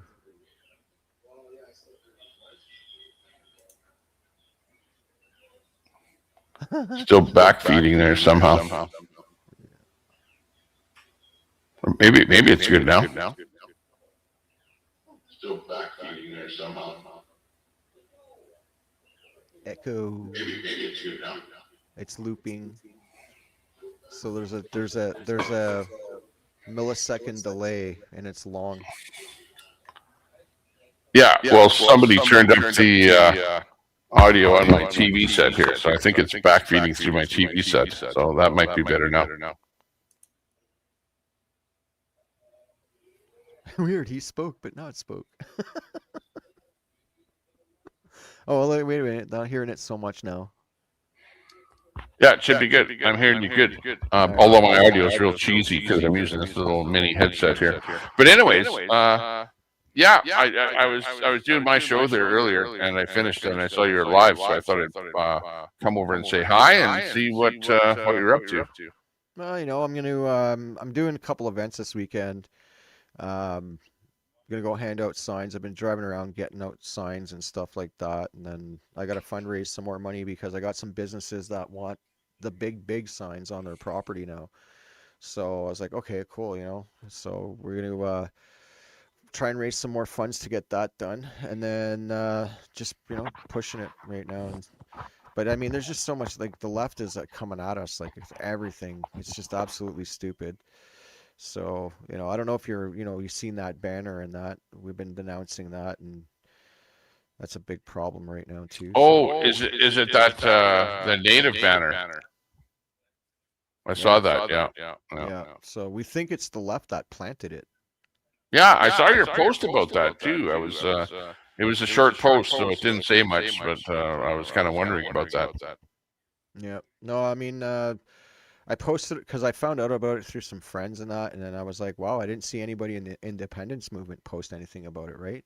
Like that's what I thought was really weird at first because it came right from APTN and the left, but there was nothing on our side. Nobody saying anything. I looked in the groups, everything, and then all of a sudden it did come up, and I'm like, okay, well, this isn't cool. So I talked to some folks that are First Nations and see if they knew like anything more about it because it was Chris Suto was the one that apparently found out about it.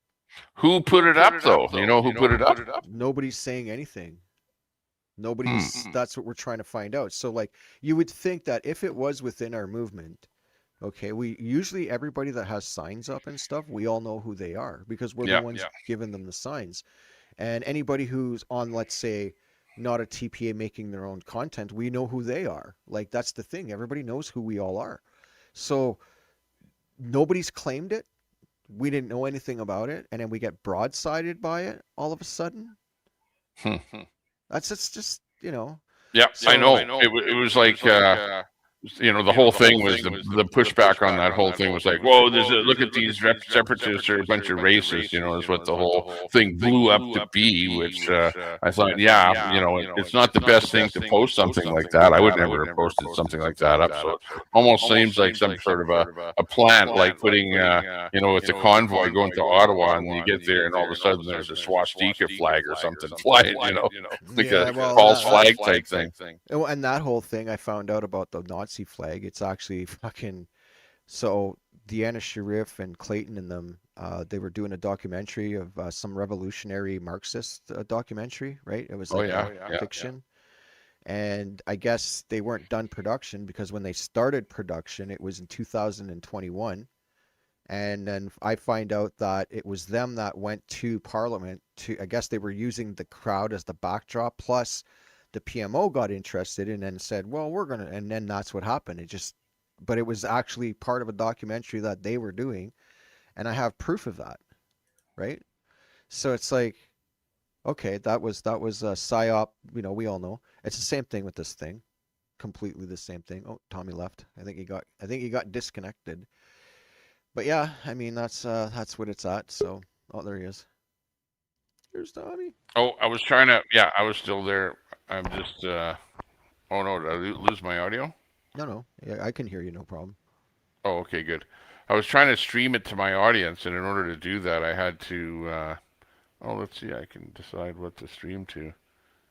I'll stream it there. Oh, geez. I have to label it.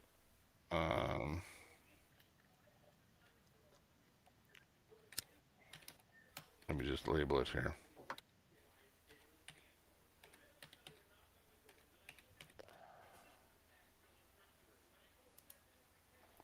How did Tabor pay for Thomas sign? Okay, They don't. Thomas pays for it. so my channel there, to Tommy Temper. So we should be live over there right now too. Yeah, it says it is. Okay, sounds good. Yeah. Well, anyways, sorry about that, but somehow it booted me out of here when I tried to log in to stream over to my channel there. But anyways, yeah, that whole thing with the plant or whatever it was, and nobody's admitting to actually doing it. It seems like something was going on there that is not legit, and I saw that and I thought, yeah, somebody has to find out about that. And of course, the only thing that I saw about it was you saying that you thought that maybe it was some kind of a plant or something. But I guess it would be really good to find out who actually did that. Yeah, I thought it was really interesting. Like, and the thing is when I found out about it, okay, I found out it happened like 4 days before. So this has all been circulating in the internet and circulating amongst the left and everything. It's been propagated out, and none of us even knew about it till days later. So Yeah. that's what I thought was really interesting too. So that's a perfect example of a left ploy psyop to shame the other side, but yeah. Yeah. By the way, on your mention of the sign there, I do have a location, a very good location that has virtually 10,000 vehicles a day going out there, and I will give you the address. Yeah, drop it in my X and message me it on X. In X. Okay, I just dropped it in there. So that address is a place that I control. So you're more than welcome. And I was thinking about that, about getting a big, 4x8 sign up at that location, and you can put it. There is a kind of a sign there already, a metal sign, and if you can attach the sign to the metal, it's kind of a, like a, like a thing that looks like that, with nothing really in it, but you can put a sign up there, and more than welcome. And there's lots of cars, lots of traffic that goes by there. So Okay. Yeah, I'll check. No, I appreciate that, man. Thanks. Yeah, right now, like I got with the money I raised already, we pretty much we're down to like I think our last $50 because we put it all into signs, and I got a lot of signs out though. Holy shit, man! Like when I went and picked up my order at Calgary, okay, yeah. like by the time I got to Edmonton, half of my load was gone, and Oh then wow. I ended up getting more signs, so I went out and delivered, and so now I think I have out of everything and I also did door hangers, right? Because I'm doing a a door canvassing campaign, but not knocking on doors. The sole purpose is to just walk up to the door, put the door hanger on, and that's it, and leave. That's it. That's what we're gonna do to start. So I ordered a whole bunch of those, so we're gonna get those out. But I think I have like 125 signs left or something, maybe 100, maybe less than that. So I gotta Well, that raise some sounds more. pretty good. Yeah, I Well, just you gotta live raise some in money. Nenshi, NDP, I'm in Nenchi's the riding. yeah, the old Rachel Notley territory, turf, whatever. So, it's a lot of leftism that you have to deal with there, and usually when there is any kind of an election coming on or whatever, those guys are knocking on doors like crazy, and you see orange signs all over the place. So you are living in the toughest place to get people to come on board. But that's the whole thing, is you have to convince people, and yeah, going door to door and knocking and getting people involved. And the place that I gave you to put up the sign is right close in that neighborhood, and it is a location where you get literally thousands of vehicles going by there on their way to Calgary. So it's like on a one-way street there. So yeah, that'll definitely get the views up of what's going on. So Yeah, yeah. no, that's awesome, man. Appreciate it. I'm gonna get. I'm gonna actually.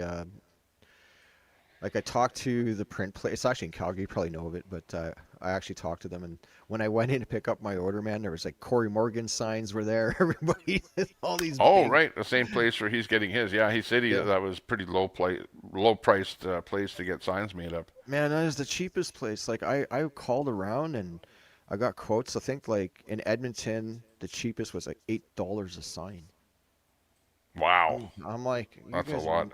I'm like, you guys are nuts. So I actually called Corey. And I'm like, look at man, I said, I'm not, we're not working together. I said, but could you share the information of where you're getting your signs from? Because I'd like to save some money too. And he's like, absolutely, man. So I called him up, and those guys, it's the easiest shit. They're awesome people, man. The cheapest too. So I mean, everything that we raised, we put it into it. And my thing is, when I handed out signs, I didn't really care about the donations. I was just more get the signs out. Yeah, So now it's like we're gonna ramp up a bit, but yeah, get the word out. Yeah, I'm over here. Well, of course, if you see above me here in Sylvan Lake, and I go to Red Deer as well. There's a guy in Red Deer, cool SHI !T. Uh, cool shit, everyone. yeah, Says where he sells stuff. He sells bling. He sells flags. With Alberta independence on them. He's got Corey Morgan signs and stuff like that. Like if you go down there, you can get some of your signs down to his location because he has lots of people that pop in there and pick up signs and stuff like that. But he had some vandalism happen to him where people came and you know. yeah. He's got it on video. I seen the video.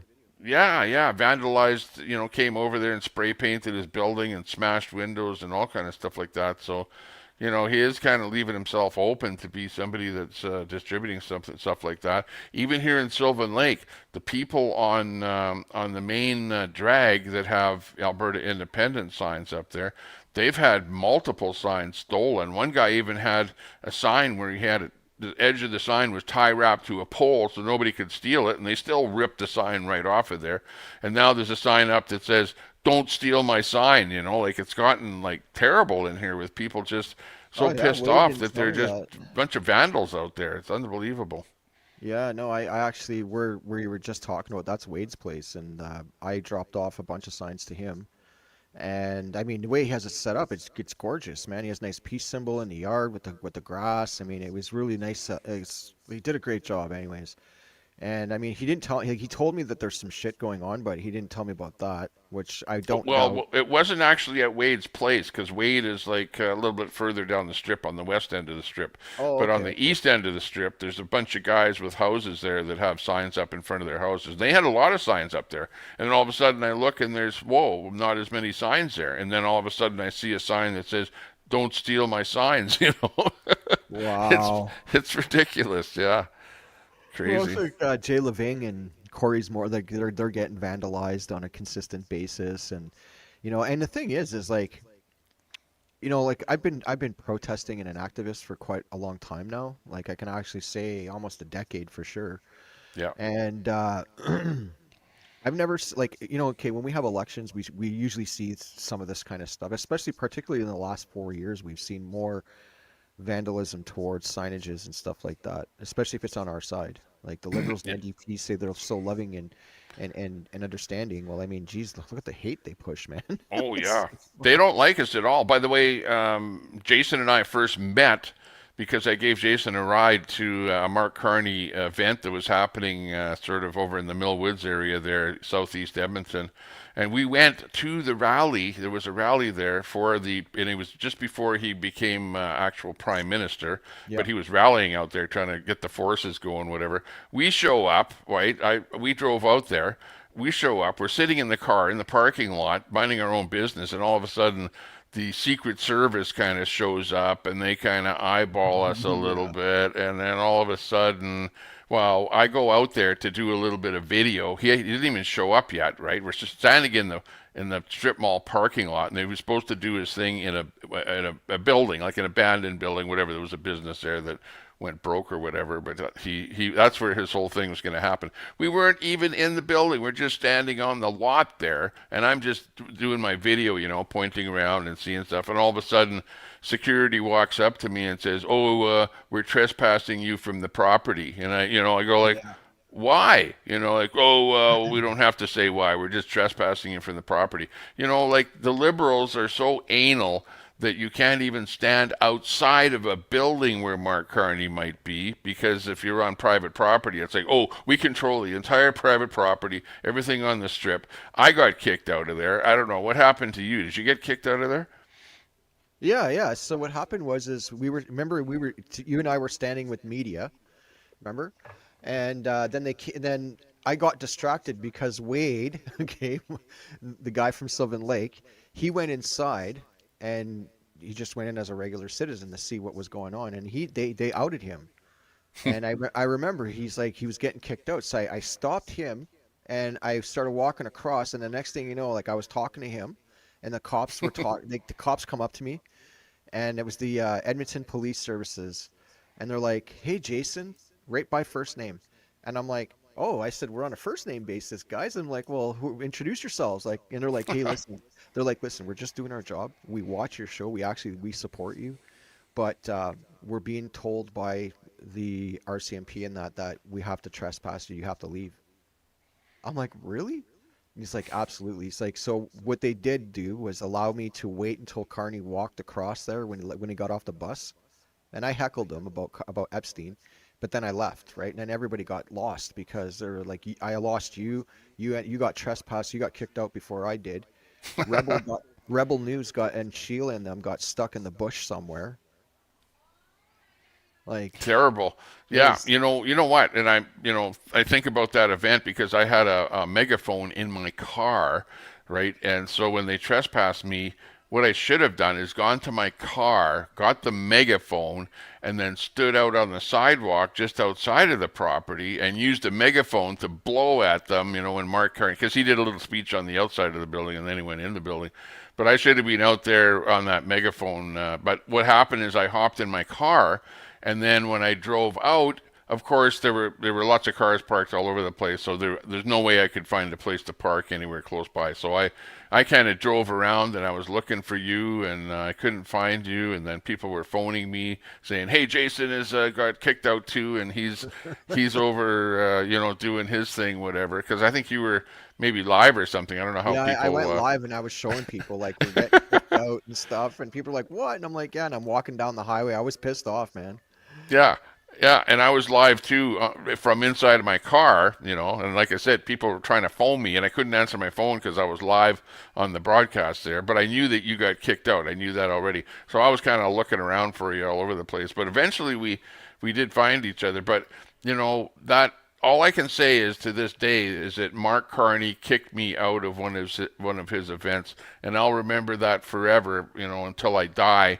That the Prime Minister of Canada didn't want me to come to one of his rallies. And I wasn't there to protest or yell or to do anything. All I No, wanted to man, do was you, just do a video, just stand there yeah, and do a video. But yeah, apparently they don't allow you to do that, you yeah. know? No, I remember even we talked about it in the truck when we were on our way there. We said we're not there to heckle anybody. We're just going to cover it because we wanted content to cover it. And we were just, and that's why we went and stood with the reporters because they were at least, everybody was actually being good with us. And then they just, boom, nope, you guys can't be here. Yeah.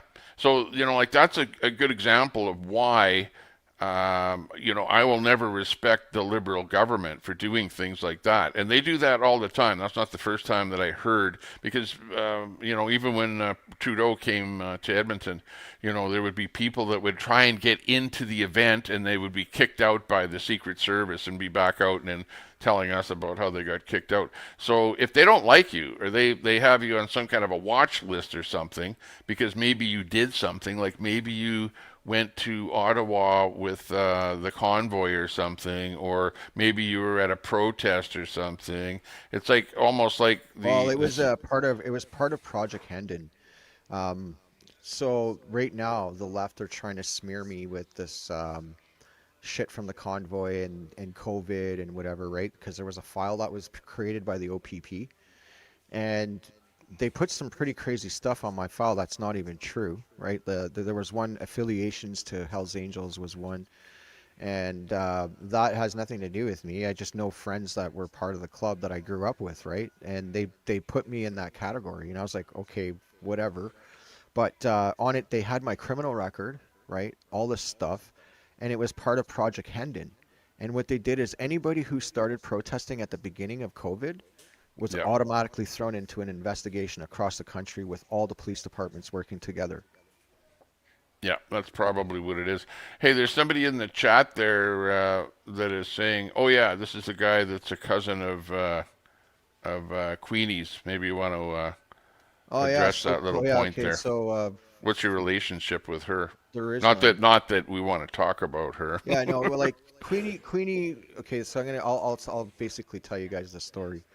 So when I decided to come back home to Alberta, Pat King and I are friends, and Pat said, "Hey Jay, why don't you come out and help with the rodeo that I'm having?" So I was like, "Okay." So I went out there and helped. I was basically parking all the trailers and coordinating logistics a little bit and whatever. And I met Queenie.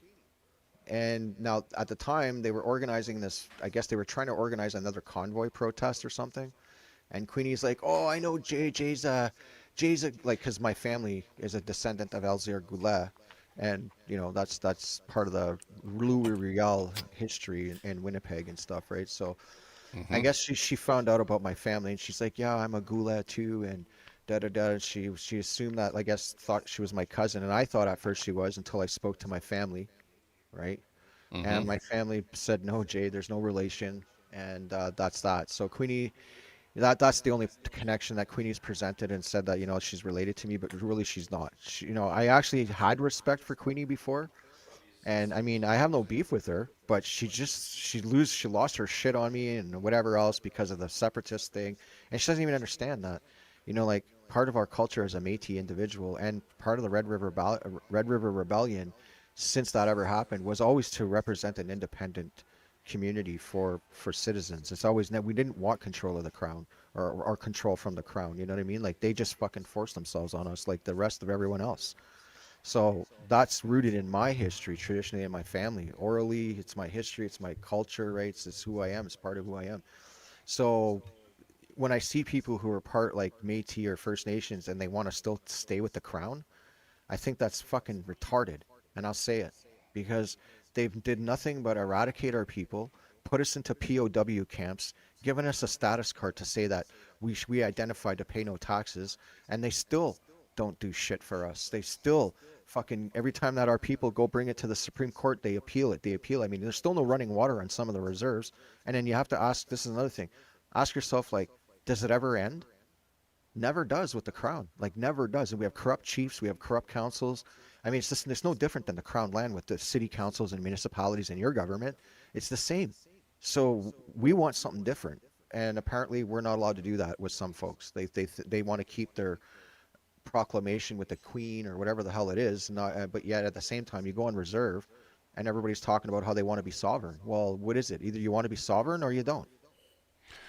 With regards to Alberta independence, you actually took your time and you were collecting signatures for Alberta independence, but you actually went on reserves. What was your presence there felt like? Like, did you find that people were like, yeah, we want independence, or were like, no, we don't want independence? So how I did it was is I made public announcements to let people know that they could book a private appointment with me. And so I that's basically how it started. So people just contacted me privately and I would go to them privately. Now, there were times where I actually was intimidated, okay, because one time I went on Frog Lake and they somehow found out I was there. Someone found out, and I was at this one place, and the next thing you know, I come out and there's like 3 cars waiting there for me, Oh and wow. they didn't say anything or nothing. They just basically gave me the stare, and basically I knew get the fuck off the res.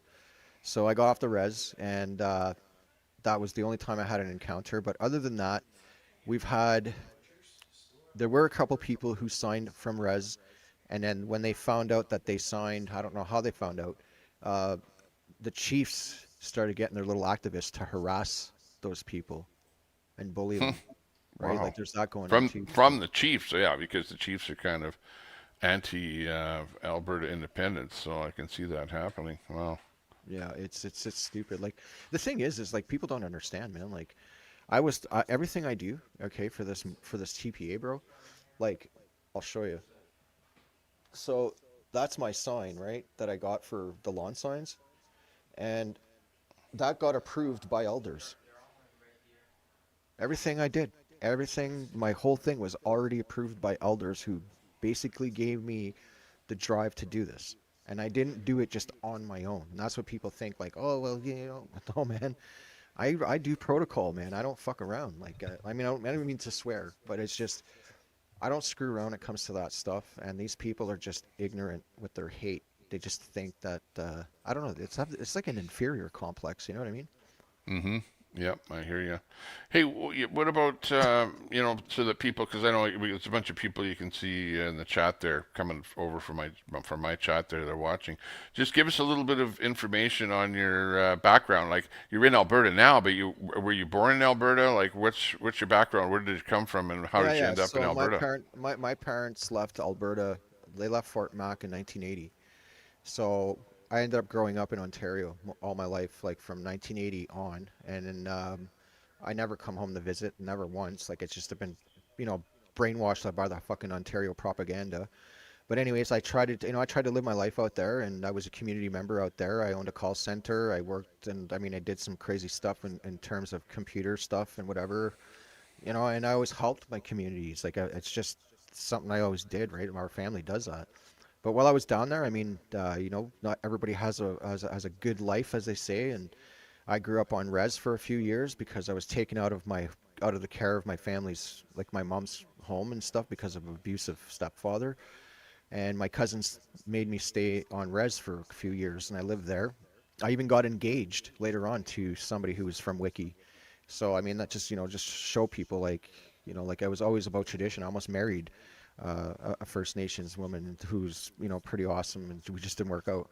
But we're still, you know, nothing about that. But anyways, it's up until like Trudeau.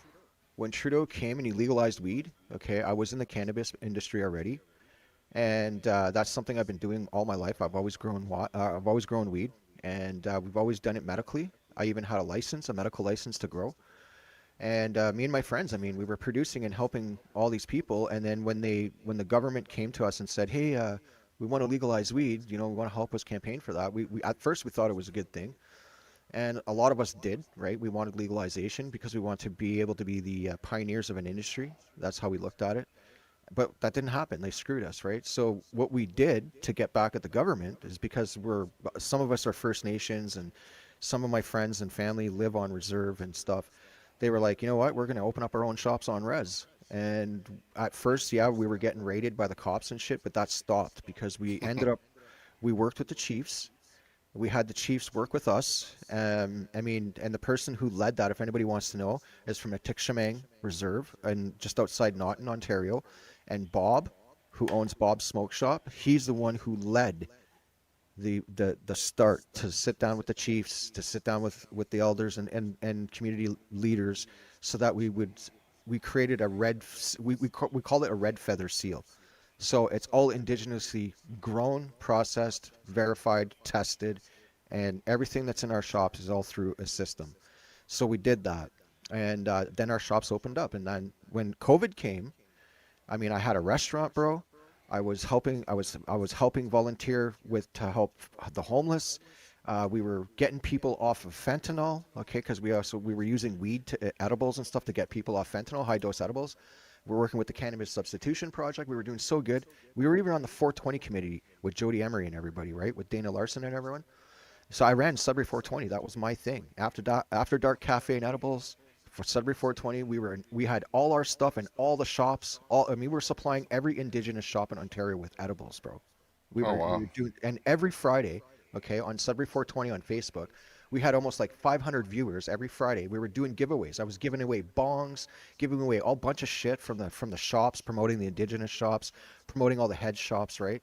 We were doing fucking really awesome, okay? So next thing you know, COVID comes, and this is where it all went to shit. So COVID comes, and already I'm bitching at public health because we've seen like this epidemic of opiates on our streets were killing people. So we were vocal against that. Mm-hmm. And we were trying to curb that. So at the same time, we were already starting to create hate by the left. They didn't like us because we were outing their non-for-profits and shit. That's what started this. Right. Okay. So next thing you know, COVID comes. They forced me to shut down my restaurant over a fucking broken railing. Okay. Because I wasn't adhering to their public whatever. So they forced an inspection on my restaurant.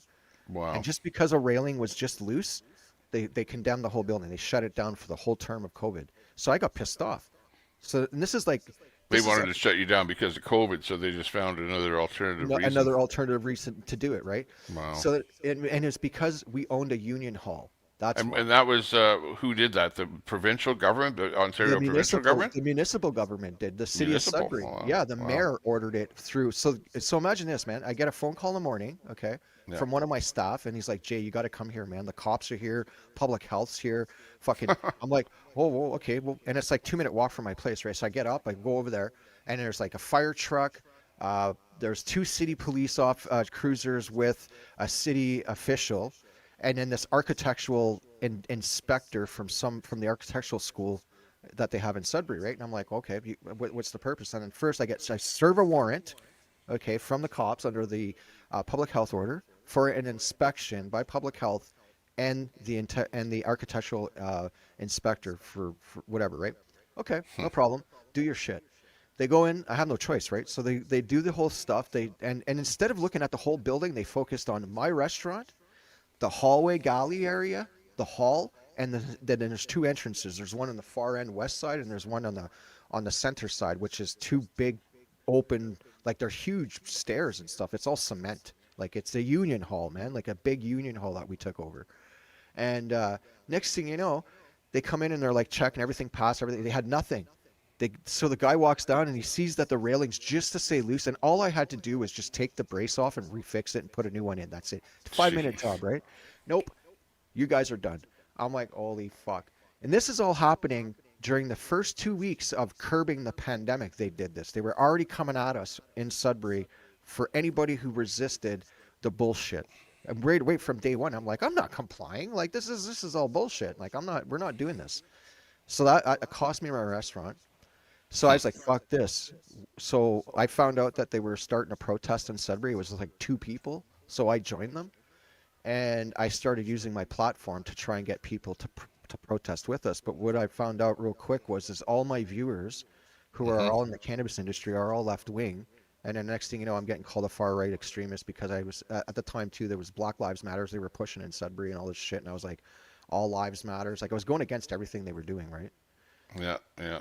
So it's just Interesting. So you kind of started out as an activist, and you're still an activist here now that you're in Alberta because you see that there's a better way for things in Alberta. What do you have to say to guys like hang on, I saw a post by Brett. Let me go back a little bit. I don't know if I can go back in your chat here, where he is saying something like, "We're all separate twats are all a bunch of kindergarten people, and you don't know what you're talking about," and well, again, it's that just kind of thing. What do you say to the non-believers out there, shall we say?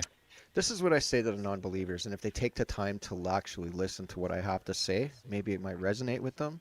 But I will say this. First off, I respect their opinion, okay? But do we need to have to call each other names and hate all the time? Like, honestly, Canada was never built on that.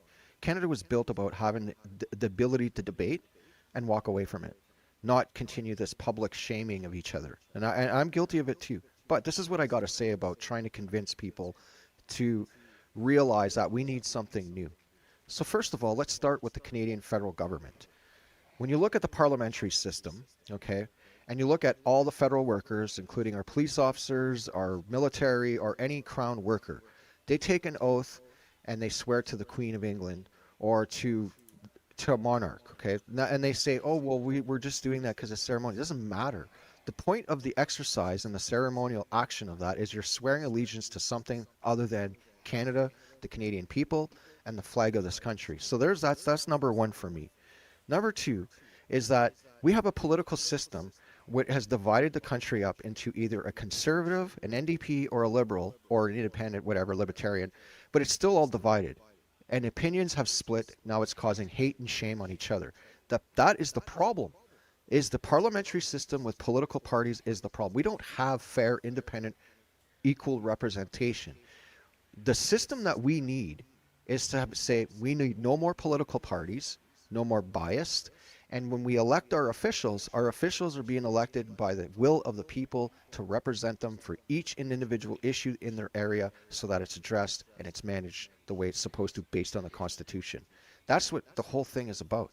But we have seen in this country that the political whim, or I call it the political arena, has been distorted. And instead of taking responsibility for their own actions that most of us Canadians never vote for, okay? Did anybody vote to send billions of money to Ukraine? I didn't vote for that.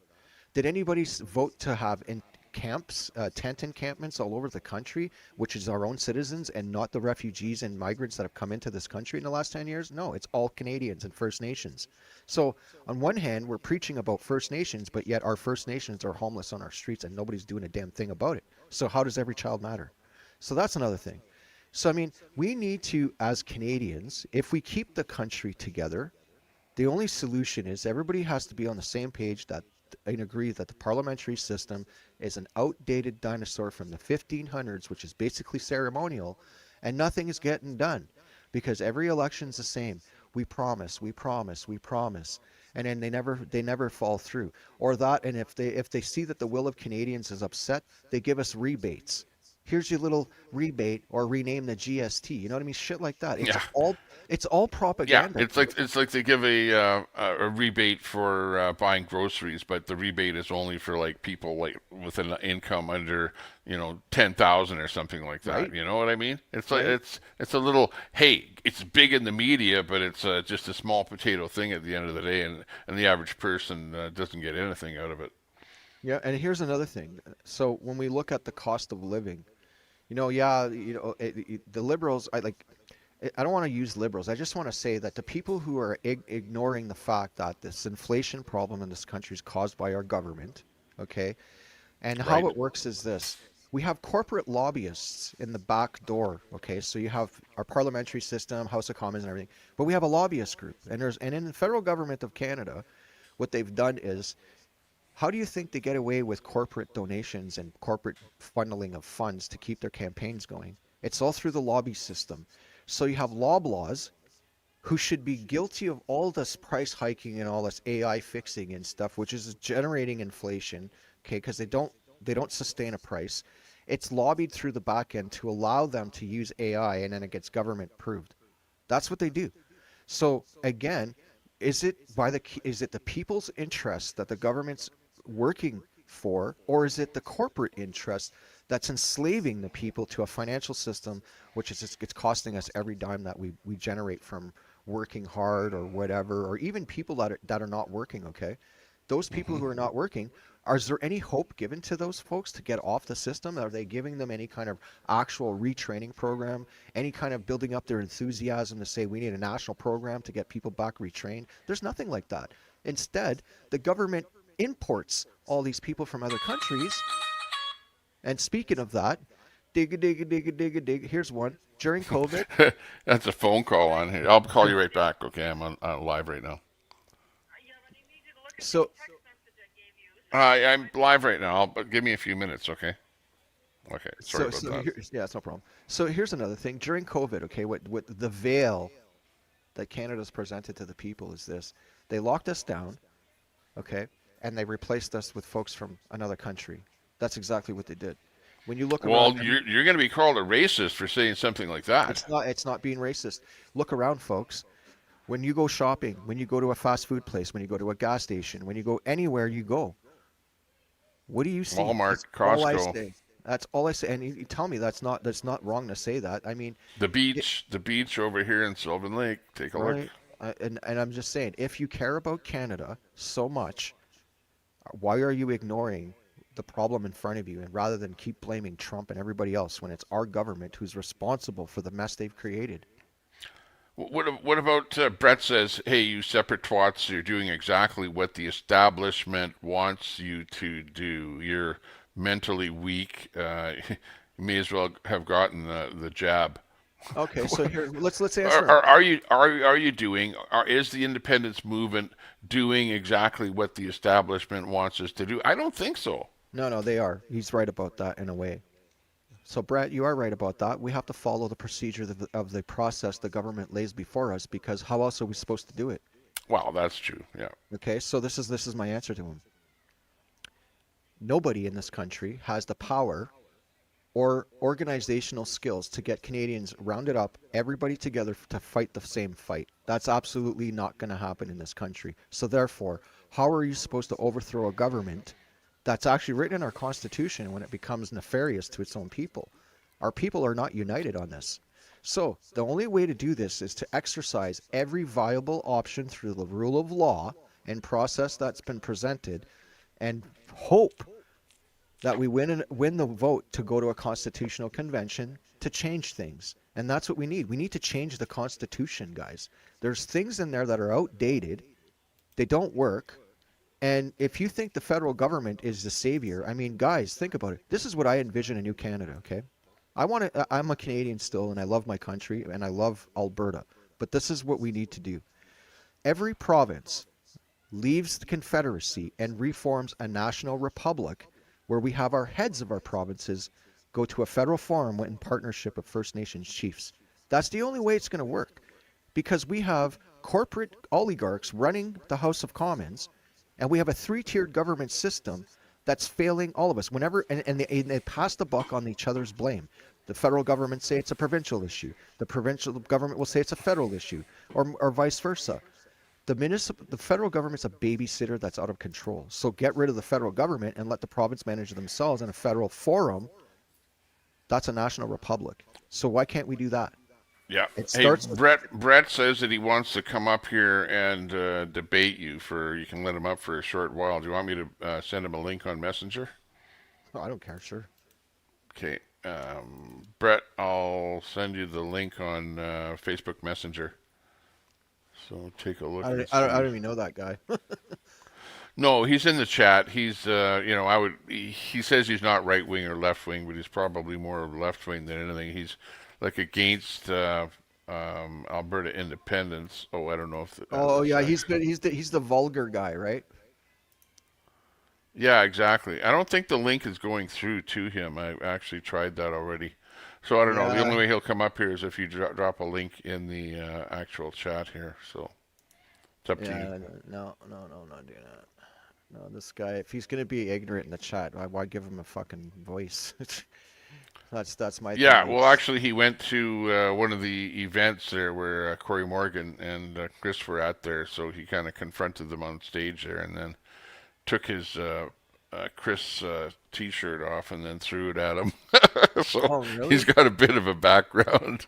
Oh yeah, we don't need that dude on here. Oh, but I'll answer his questions if he puts them in the chat because really that's what this is about. I'm like, I'll Yeah, well, educate from that what I was him know. that I was commenting on there because I was Yeah. reading what he was saying in the chat there. So he's, and I don't think that we're doing this because we want to stick with the status quo. We want to be different from what's going on. We want to be different from what the government is doing Why and is whatever. Quebec allowed to do it? Nobody's hating on Quebec. Yeah, exactly, exactly. Like, And well, what's your take on the actual independence movement? Do you feel that, hey, this thing is big and this is going to actually happen, or do you think it's going to be like Quebec, where it's going to be we tried the little engine that tried to get up the hill but couldn't get up the hill, and but it's going to sort of throw a shot across Ottawa's bow, in the sense that hey, we're threatening independence, so you better do better for whatever Alberta wants. well, We're first being of all, mistreated right now. let's clarify what we're doing here. So first of all, this vote isn't to be independent. First of all, this vote is to go to another vote to get a constitutional convention started, so that we can get the stakeholders at the table, which will take about up to 3 years to do. Right? That's usually how long a convention should really process. And every province in this country has the ability to do that. So Quebec's doing it, and Quebec, they actually are further than us because what they did is when King Charles came to Canada to be coronated in Ottawa, on that same day, their assembly met in Quebec, and 95% of the assembly voted in favor to not ever acknowledge that the monarch or the parliamentary system was the head of state anymore. They actually voted on that unanimously. So that passed, and then this year they took the crown off their flags. And now the Separatist Party, which is going to win the election in the fall, they've already stated publicly that if they win the election, they are looking at running a referendum. And this time here, they have majority vote. So think about it. If you have a Separatist Party that's going to take control of the Quebec government with a majority vote by the people, what do you think they're going to vote for next on a referendum? They're going to vote to leave. So Yeah. nobody's saying anything about them or anything about that. They're just harping on us because you know what it is? It's because Alberta bankrolls the rest of the country. That is exactly the reason why. And then if Alberta leaves, Ontario doesn't have any more money. The transfer payments end. That means that it damages their social programs that they've been, because that's what they use it for. All the transfer payments that we send to the East pay for their welfare programs. That's true, and all these other and a lot of it. You actually go look at the spending where they allocate it, where the province allocates the transfers, and it's all into healthcare, it's all into social programs, it's all into the system that's basically where they throw. It doesn't pay for all of it, but it Yeah. contributes to it, right? So I Yeah. mean, they know that if that chunk of 500 and whatever it is, $1 million every year that goes to Ontario, let's say, right? Like Quebec too. A lot of it goes to Quebec. So you look at those two provinces. Most of it to Quebec. Yeah. Yeah, I mean, are they generating the same revenue as us, and they have more of a population than Alberta? Yeah. Yeah. Like, Yeah, it's like if Quebec, and I know we were saying that back in the old days when Quebec was threatening to separate. It's like, hey, go right ahead and separate. Like you speak a different language than we do. You have a different culture than we do.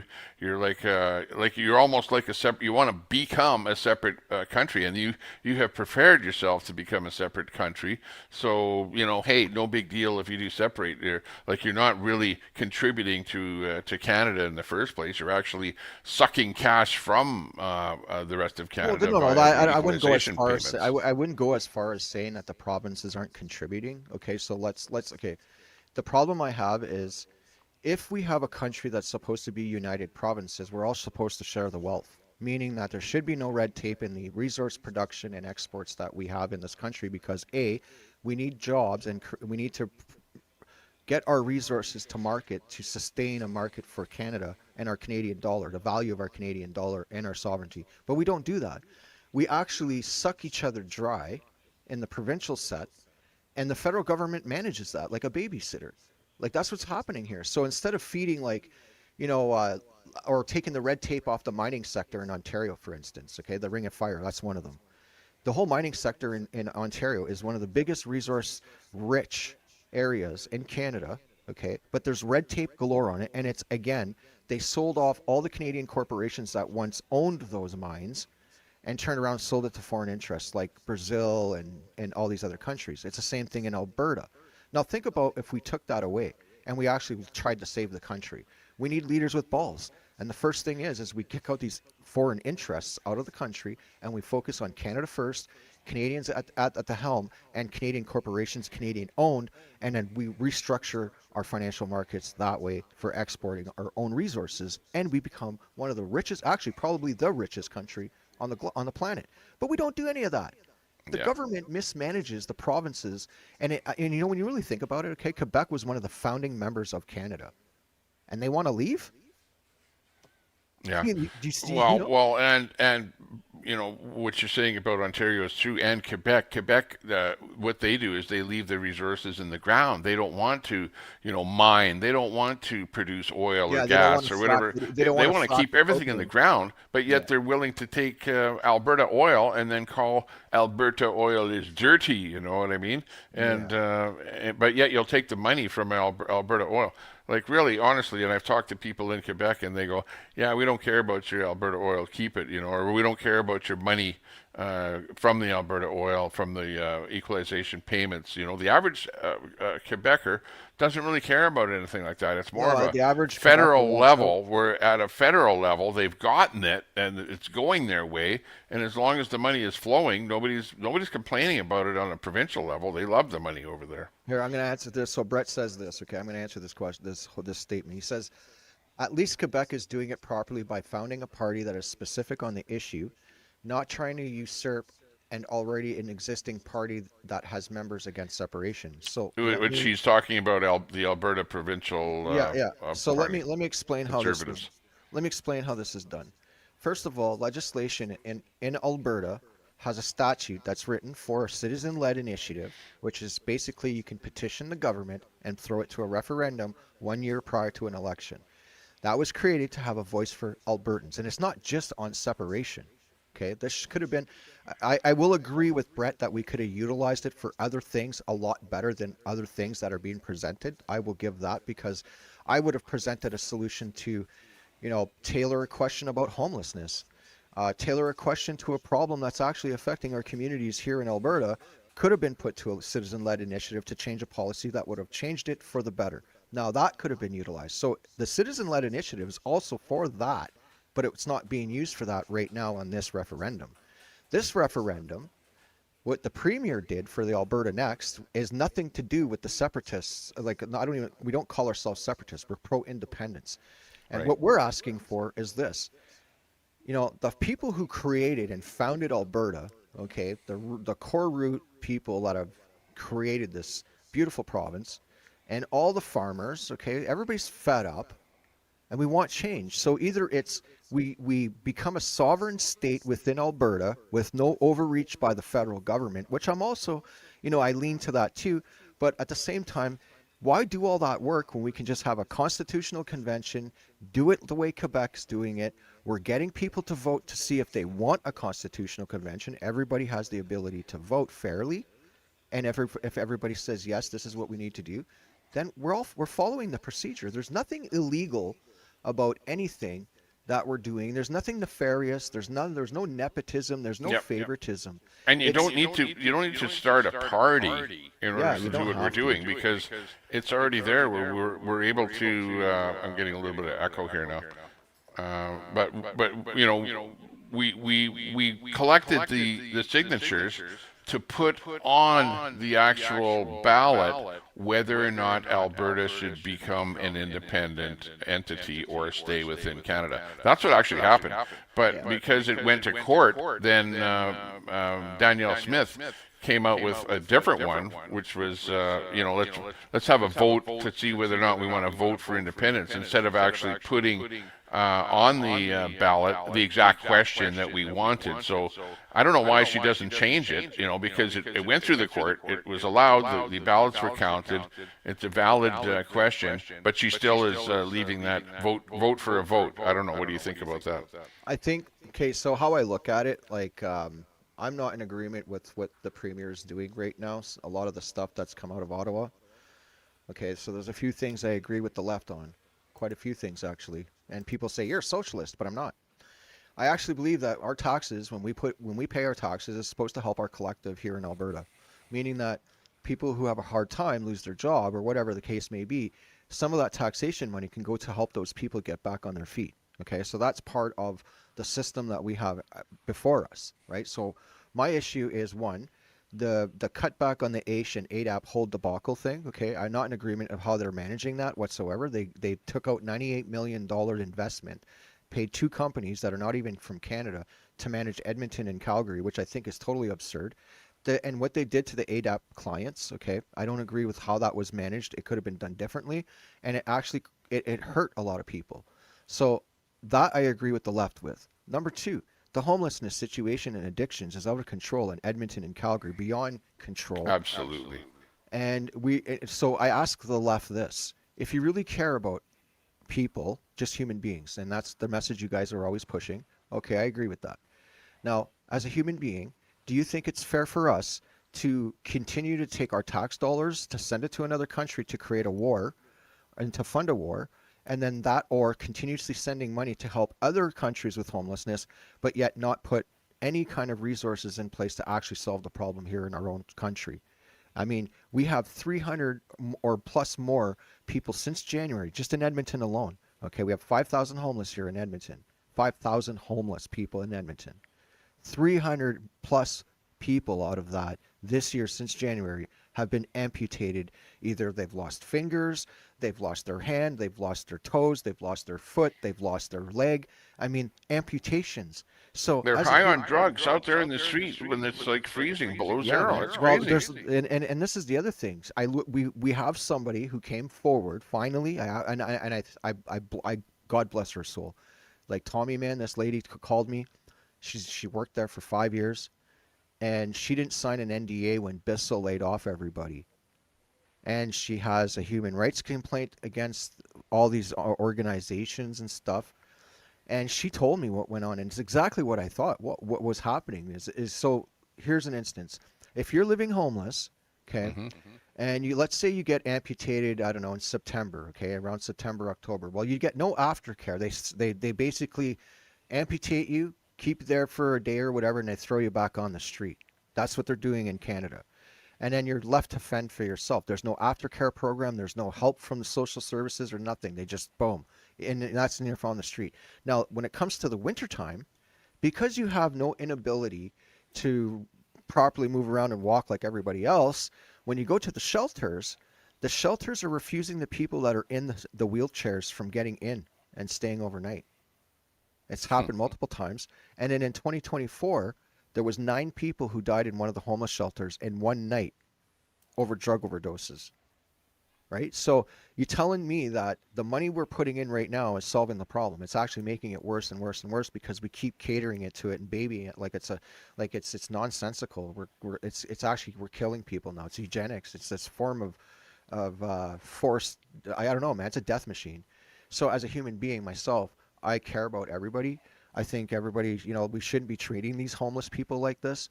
I don't think that it's right that we have 70-year-old homeless people living on the streets getting amputated and no care in a senior's home at all, nothing like that. That's absolutely shameful for Canada, man. And a lot of the people are First Nations people that are out there too. Like I see the faces, I see who they are. Yeah, because you've been on White Ave and you've been downtown. You've seen it firsthand. So and the only reason why I started doing stuff about this, like talk about this and actually go look. So I didn't like you and Jesse for Yeg. Okay, I started watching because you were. I actually started watching your feeds when you were driving around and walking and going around Edmonton and stuff. And I was actually watching some of the stuff and what you would encounter and stuff that you were posting. And I was like, fuck, man, I want to go check this out. And then Jesse Frieg, I started watching his videos, and it was until he did. It was when he did the coverage about Chinatown and the war zone that's there. Oh yeah, So yeah. I was like, okay, I'm going to look. Like I had to. That's when I got up and I went down there and I drove through a couple times and I was like, holy shit, man. So then I went and parked the car far away and I actually walked through, talked to some people. I don't record it, and I just talked to some folks and helped them out whatever what I could, and I got to hear what people had to say. So then I walked into those stores, right? They're contributing to the problem, profiting off the homeless and the death machine that the government Yep, of you've Canada got the has crack created. pipes and all the rest of the stuff Yeah, in those man. stores there, those little convenience stores. Yeah, And then it's you've got just the pharmacies that are giving away the free opiates that they're buying and they're taking out on the street and they're selling and they're taking the money and buying fentanyl, something what they really want. It's just a big circle of poverty going on there. yeah, I know. I mean, and so my argument to the left has always been this: like like they're so more prioritized on focusing on, shit like the trans issue, right? Like, like everybody. This is where I'm at with it. Love who you want, have a relationship who you want to be, whatever. I don't care. You want to identify as a car, whatever. I don't care. And if it makes you happy, that's fine. But this whole empowering these activists, okay, which is a problem for no reason at all, right? That's dividing our people up. All this other shit they're doing, like if they're prioritizing all these other virtue signaling things rather than saying we got a problem in our communities, we have a problem with our country. I mean, how many people are living homeless? I mean, it's ridiculous. I've never seen anything like this in my life. Like I lived homeless before, bro. And that's what I'm trying. That's why I harp about this, is because when I lived homeless, it was never like this. We never had all these people homeless. It was like, like I remember I was homeless in Sudbury. I think there was like maybe a dozen of us, maybe 2 dozen of us, like 24, 25 people homeless. And we all hung out together. And there wasn't this shooting up and getting, I mean, yeah, we drink and smoke weed and stuff, but nobody was shooting up. Like how did it go from that to this? Like the most that was is everybody was drinking booze. That's it. We were just drinking booze. Yeah, it's terrible. Things have gotten really bad since the advent of fentanyl. Like I can see it, the streets have gotten worse. Plus, you've got the whole federal levels. Yeah, I know I've got a bit of an echo. Sorry about that. I can't do anything about it at the moment. But at the federal level, they're like promoting it. It's like, okay, let's allow open drug use. Let's allow small quantities of any kind of drug to be carried on you, 2 grams worth. So the police aren't doing anything to solve the problem at all. They aren't throwing people in jail. They're just telling people to move along or whatever, and it's just getting worse and worse and worse. I think that things aren't changing a little bit here in Alberta, where we have programs for the people that when the cops pick up somebody that's on the street that's like maybe in a place that they shouldn't be or whatever, and they're whacked out, they can give them a choice. What do you want to do? Go to jail or go into a program? But even then, there's only a certain amount of spaces that are available, and it's very, very small, because you still see literally, if you go out in Edmonton and the downtown area, you still see literally thousands of people that are hanging out in front of the feeding centers, and you see tents.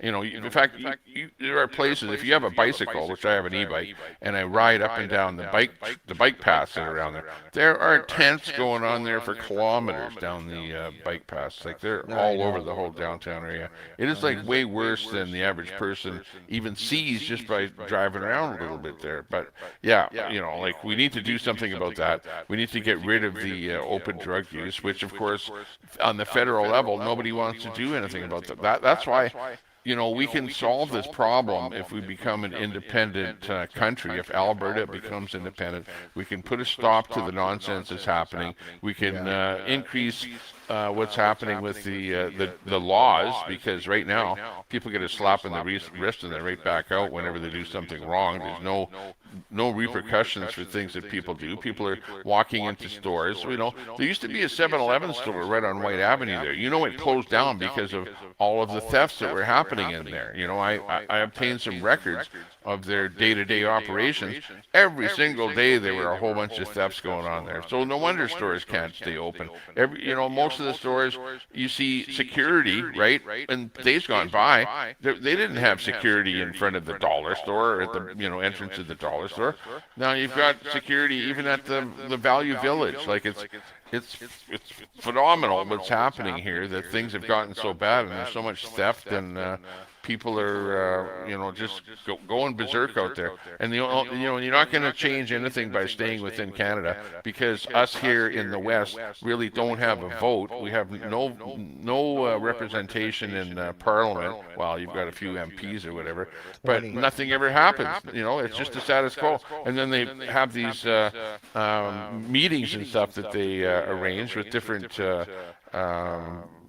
things that they look into, and they just do it all in camera where you don't even know what happened. You know, it's just we're being kept in the dark about everything, and that's we need to separate. It's the only way out of the situation. And to say, here's something for Canadians.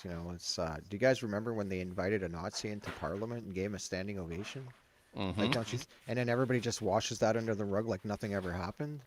I'm like, oh my God, like seriously, that's an embarrassment to our government or to our nation. Like that is sign of the times. You know what I mean? So it's like there's that alone just put the nail in the coffin for me. I was just like, you know what? I'm sorry. No, my grandfather, okay, and my great grandfather, they fought. Like my great grandfather fought the Second World War. My grandfather fought the Korean War, and even for the small amount of time I had with my great grandfather that I got to know him, he talked about the war. And he talked about what was going on in Europe and how if Canada didn't change their way now, because even back then, our people were identifying some things that Canada were doing that just wasn't sitting right with the people, and nobody ever did anything, and we keep voting. Yep. Like I call Canada's mentality right now, the psyche of the country is comparable to Scandinavia. When they went through the control mechanism with their government and stuff. And you see Scandinavia now, it's not like that. It's actually, they're more free-minded, but they went through it too. Everything was controlled, right down, like it's the same thing, man. Canada's just, I don't know. Jason, what's your number one reason being in Alberta here and wanting Alberta independence? What would you say would be the number one thing, your driving factor for you're wanting this to happen? Before I even found out that Alberta was going towards a referendum or even the talk of separation, I was in Ontario and I was working on a project. Like it's just this thesis I was working on about how we could use the Constitution or how we can compel the Governor General to swap out the Prime Minister, or something we could use them as a mechanism for the people to make change by the will of the people. Because there used to be this saying in politics, in the political arena, where if you could get the majority of the will of the people will change the outcome of policy or anything. It's usually, and it's not done through an election, there's a petition mechanism, right? So when I was looking through this, I quickly realized through reading through the Clarity Act and through the Constitution and the foundation of how Canada was created and assembled, was the fact that the provinces had the right to, under a 750 rule, that if the government of Canada, federal government of Canada, couldn't constitutionally adhere to the promises to constitutionally manage the provinces together, and if the provinces wanted to decide to, their people were fed up and they wanted to leave the Confederacy, there was a mechanism to do this. So I looked at it in a grander scope and I said to myself, I'm like, you know what? It's true. If the federal government's always been the plague of the people of Canada, it's always continuously creating the problems for us. Everything. It's just a control mechanism, right? That we've all been brainwashed to participate in. So when I quickly realized that, well, wait a minute, there is a mechanism for provinces to leave. And then I started researching more about Quebec and how they did it and how they went to the referendum and all this other stuff. So then I heard about Alberta. because at the time on my shows, Canada's Freedom Radio, which used to be like Alberta Radio used to be Canada's Freedom Radio. And I used to always tell people about if the provinces were to leave the Confederacy, we would create a national republic. And then the next thing you know, it was like in 2022 sometime, somebody told me that there was a movement pushing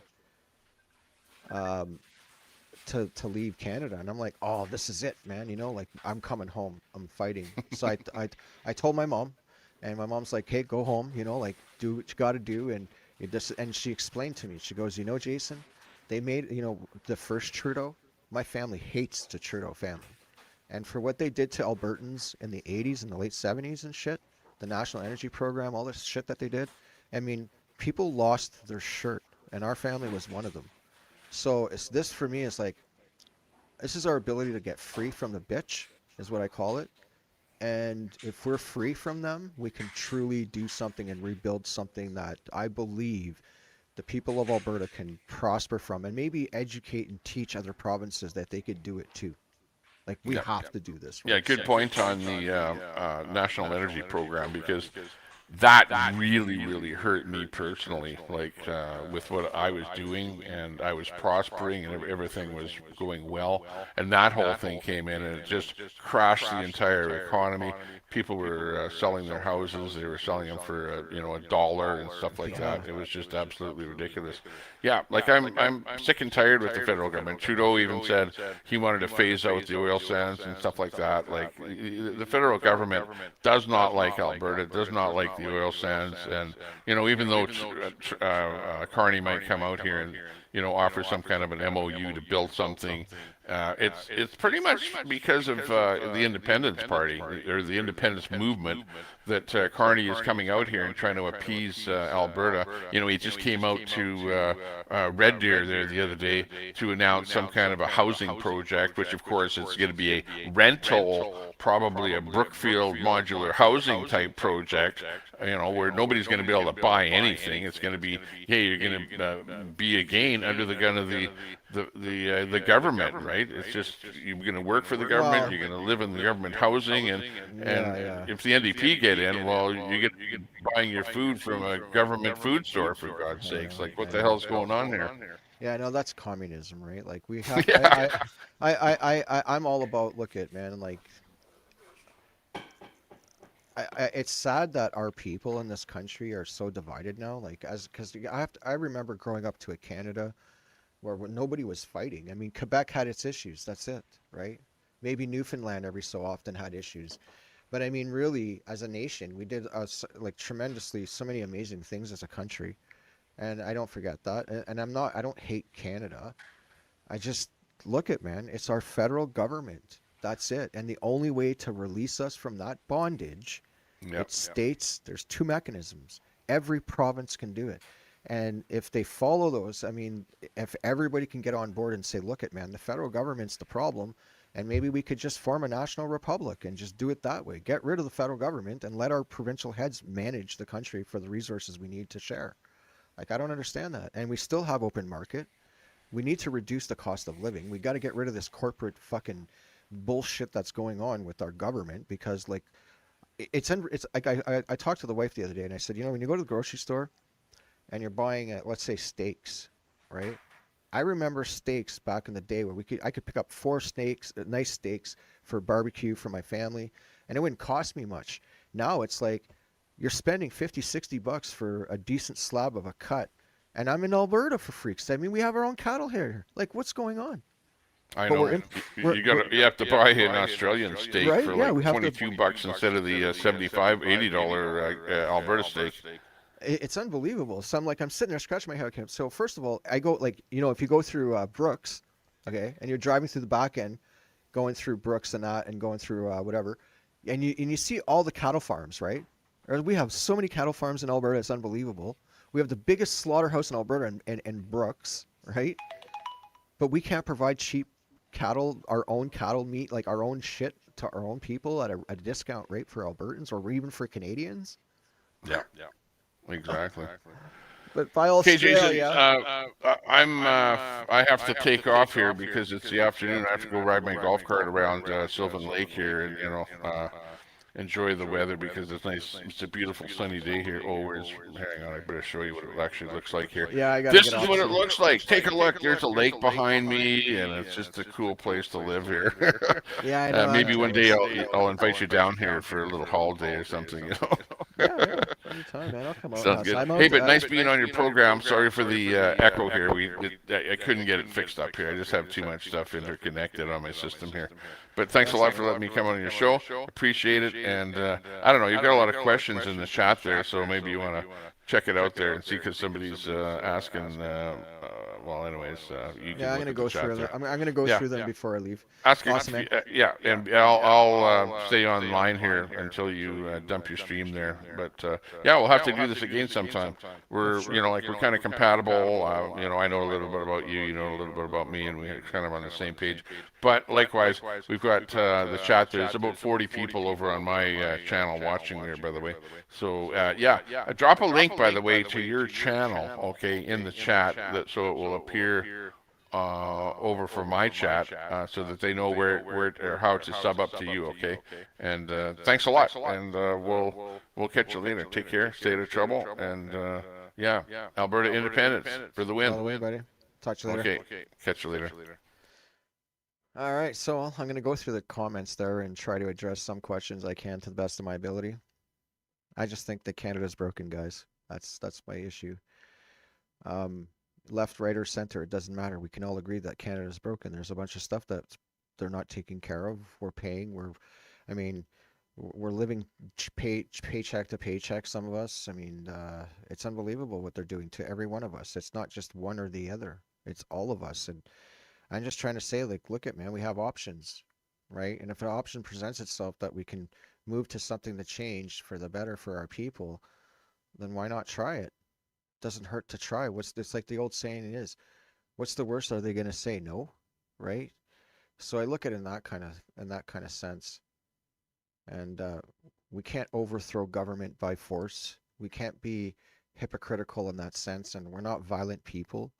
We want to do things where we can exercise the rule of law within the establishment that presents us to show that, yeah, we are trying to follow the law and do everything we can that they use to present to us.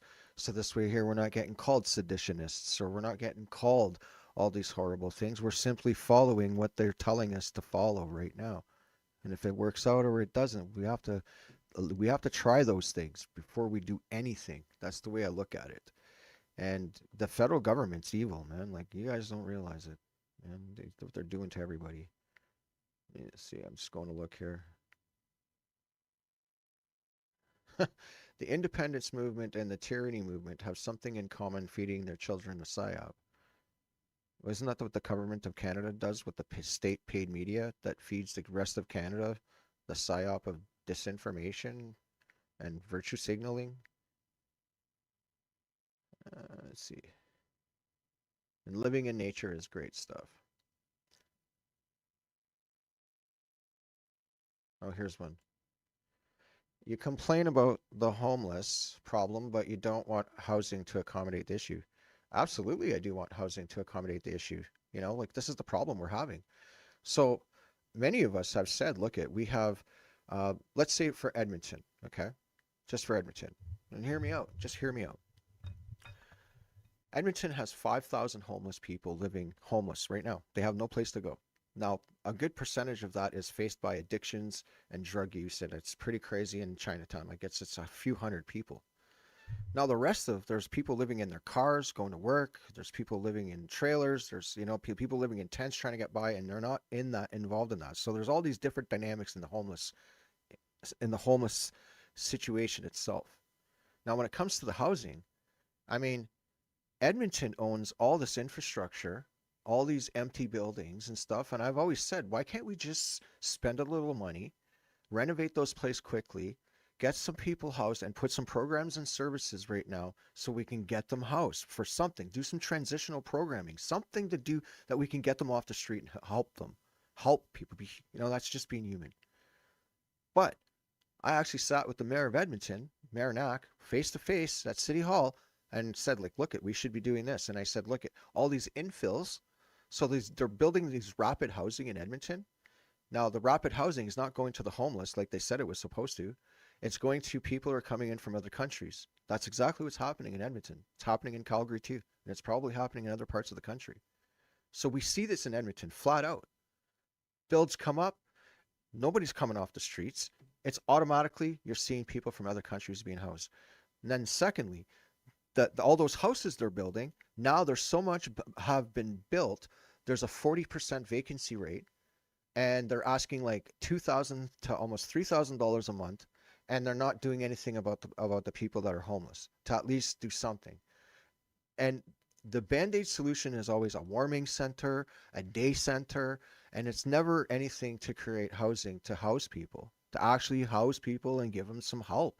That's the problem we have. So it's just money going. They're just laundering money to each other, to all these organizations. And when you look at this, okay, and you could do this research yourself, because I'm not going to sit here but look it up, okay. These non-for-profits that get the money, okay, that get the money to curb homelessness, to reduce addictions, they pay themselves salaries. They take 90% of the funds they get and pay themselves salaries. Do you know that the people who run the Bissell Center and Hope Mission are driving around with Mercedes Benz, and the rest of them are being the way they treat the homeless is absolutely inhumane, right? That's what I'm talking about, man. We got to do something. I thought that, if anybody, if you want to use the Canadian way, well, okay, was it Canadian? Are we being Canadian to allow this to happen when we're supposed to be helping other countries? So isn't it the old thing is practice what you preach? Isn't it that? Like, I mean, come on, guys. Never in my life have I seen my country being used on a political whim of shit to basically sit there and ignore the fact that we have Canadians dying on our streets every day, overdoses galore. Homeless conditions is absolutely abhorrent. I mean, come on, man. We can do better. We're human beings, right? But no, I guess not. Is it too Canadian to fix those things? Is it really too Canadian to fix those things for our own people and I just ask for a little bit of help? No, it's not. But instead, our government is sending billions and billions of dollars to another country to fund a war that we don't even have an army, to give money to other countries for other stuff that really, think about it, man. If we would have taken all that money and said, okay, here, we're going to give a little bit to help people, and then the rest we should be focusing our own domestic issues here at home. Oh, we're not doing that. We're not fixing our domestic issues at home. Our government's empowering protesters to protest in the streets who've burnt the national flag, chanting death to Canada, death to Israel, death to the whatever. And then we have, I mean, we could keep going about it. So people don't want to see the bigger problem that this is foreign influence. And you want to say that people like me are influenced by the states or whatever you guys think make up. What was it one time I was called a Russian bot? I mean, come on, guys. Like, people have had enough. I lost everything because of the federal government. Everything I worked hard for. And the federal government's never once apologized to me or compensated me for my loss. That it was them that created it, not me. Otherwise, if none of this would have happened, I'd be rocking it, man. My business would be thriving. But no, they took it all from me. So I'm done with it. People like me are done with it. We want change. We want something to give. We were fed up. And the only way to do it is if there's a mechanism that says our Constitution says that our provinces can attempt to run a referendum to make a change to the Constitution or whatever the case may be, just like Quebec's doing, then let's do it, because the federal government is just an out of control dinosaur acting like having a fucking temper tantrum babysitter type attitude on its own people. They mule us, folks. They treat us like fucking cattle. That's what the government of Canada does. They go out and they virtue signal saying, it's in for your own good and look at what we're doing. But nothing ever gets done. Nothing ever gets done.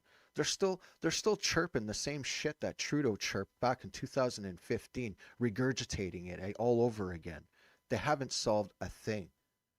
It's not conservative. It's not liberal. They're all guilty, folks. They're all guilty.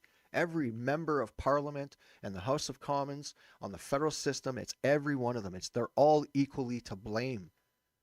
I'm not sitting here leaning conservative. I'm not sitting here leaning to the left or liberal or any. No, man, I'm telling you, man, straight up, as a human being, they're all guilty for it. We need something different for the people that'll work for all of us. We have a modern society. Why are we not modernizing the way our government works? It's an outdated dinosaur. It's just they're splitting everybody up. It's either this or that or this or that. Look at the hate that's spewed on social media. If you're a conservative, you have a liberal calling them MAGA. If you're a conservative, you're calling them elbows up. I mean, so are we both guilty of it? Yeah, absolutely. But who's divided us up like that? The government, the press, the media, all that shit, right? That's what it's done. It's divided us all up into little segments and categories and little fucking shit. And look at us today. We're acting like hypocrites, like idiots, our collective right now, attacking each other when once before this great nation was united. It's not united, man. Far from it. So the only fix is to recognize that. Who's the problem? How do we get rid of it? And how do we move forward from it and evolve from it?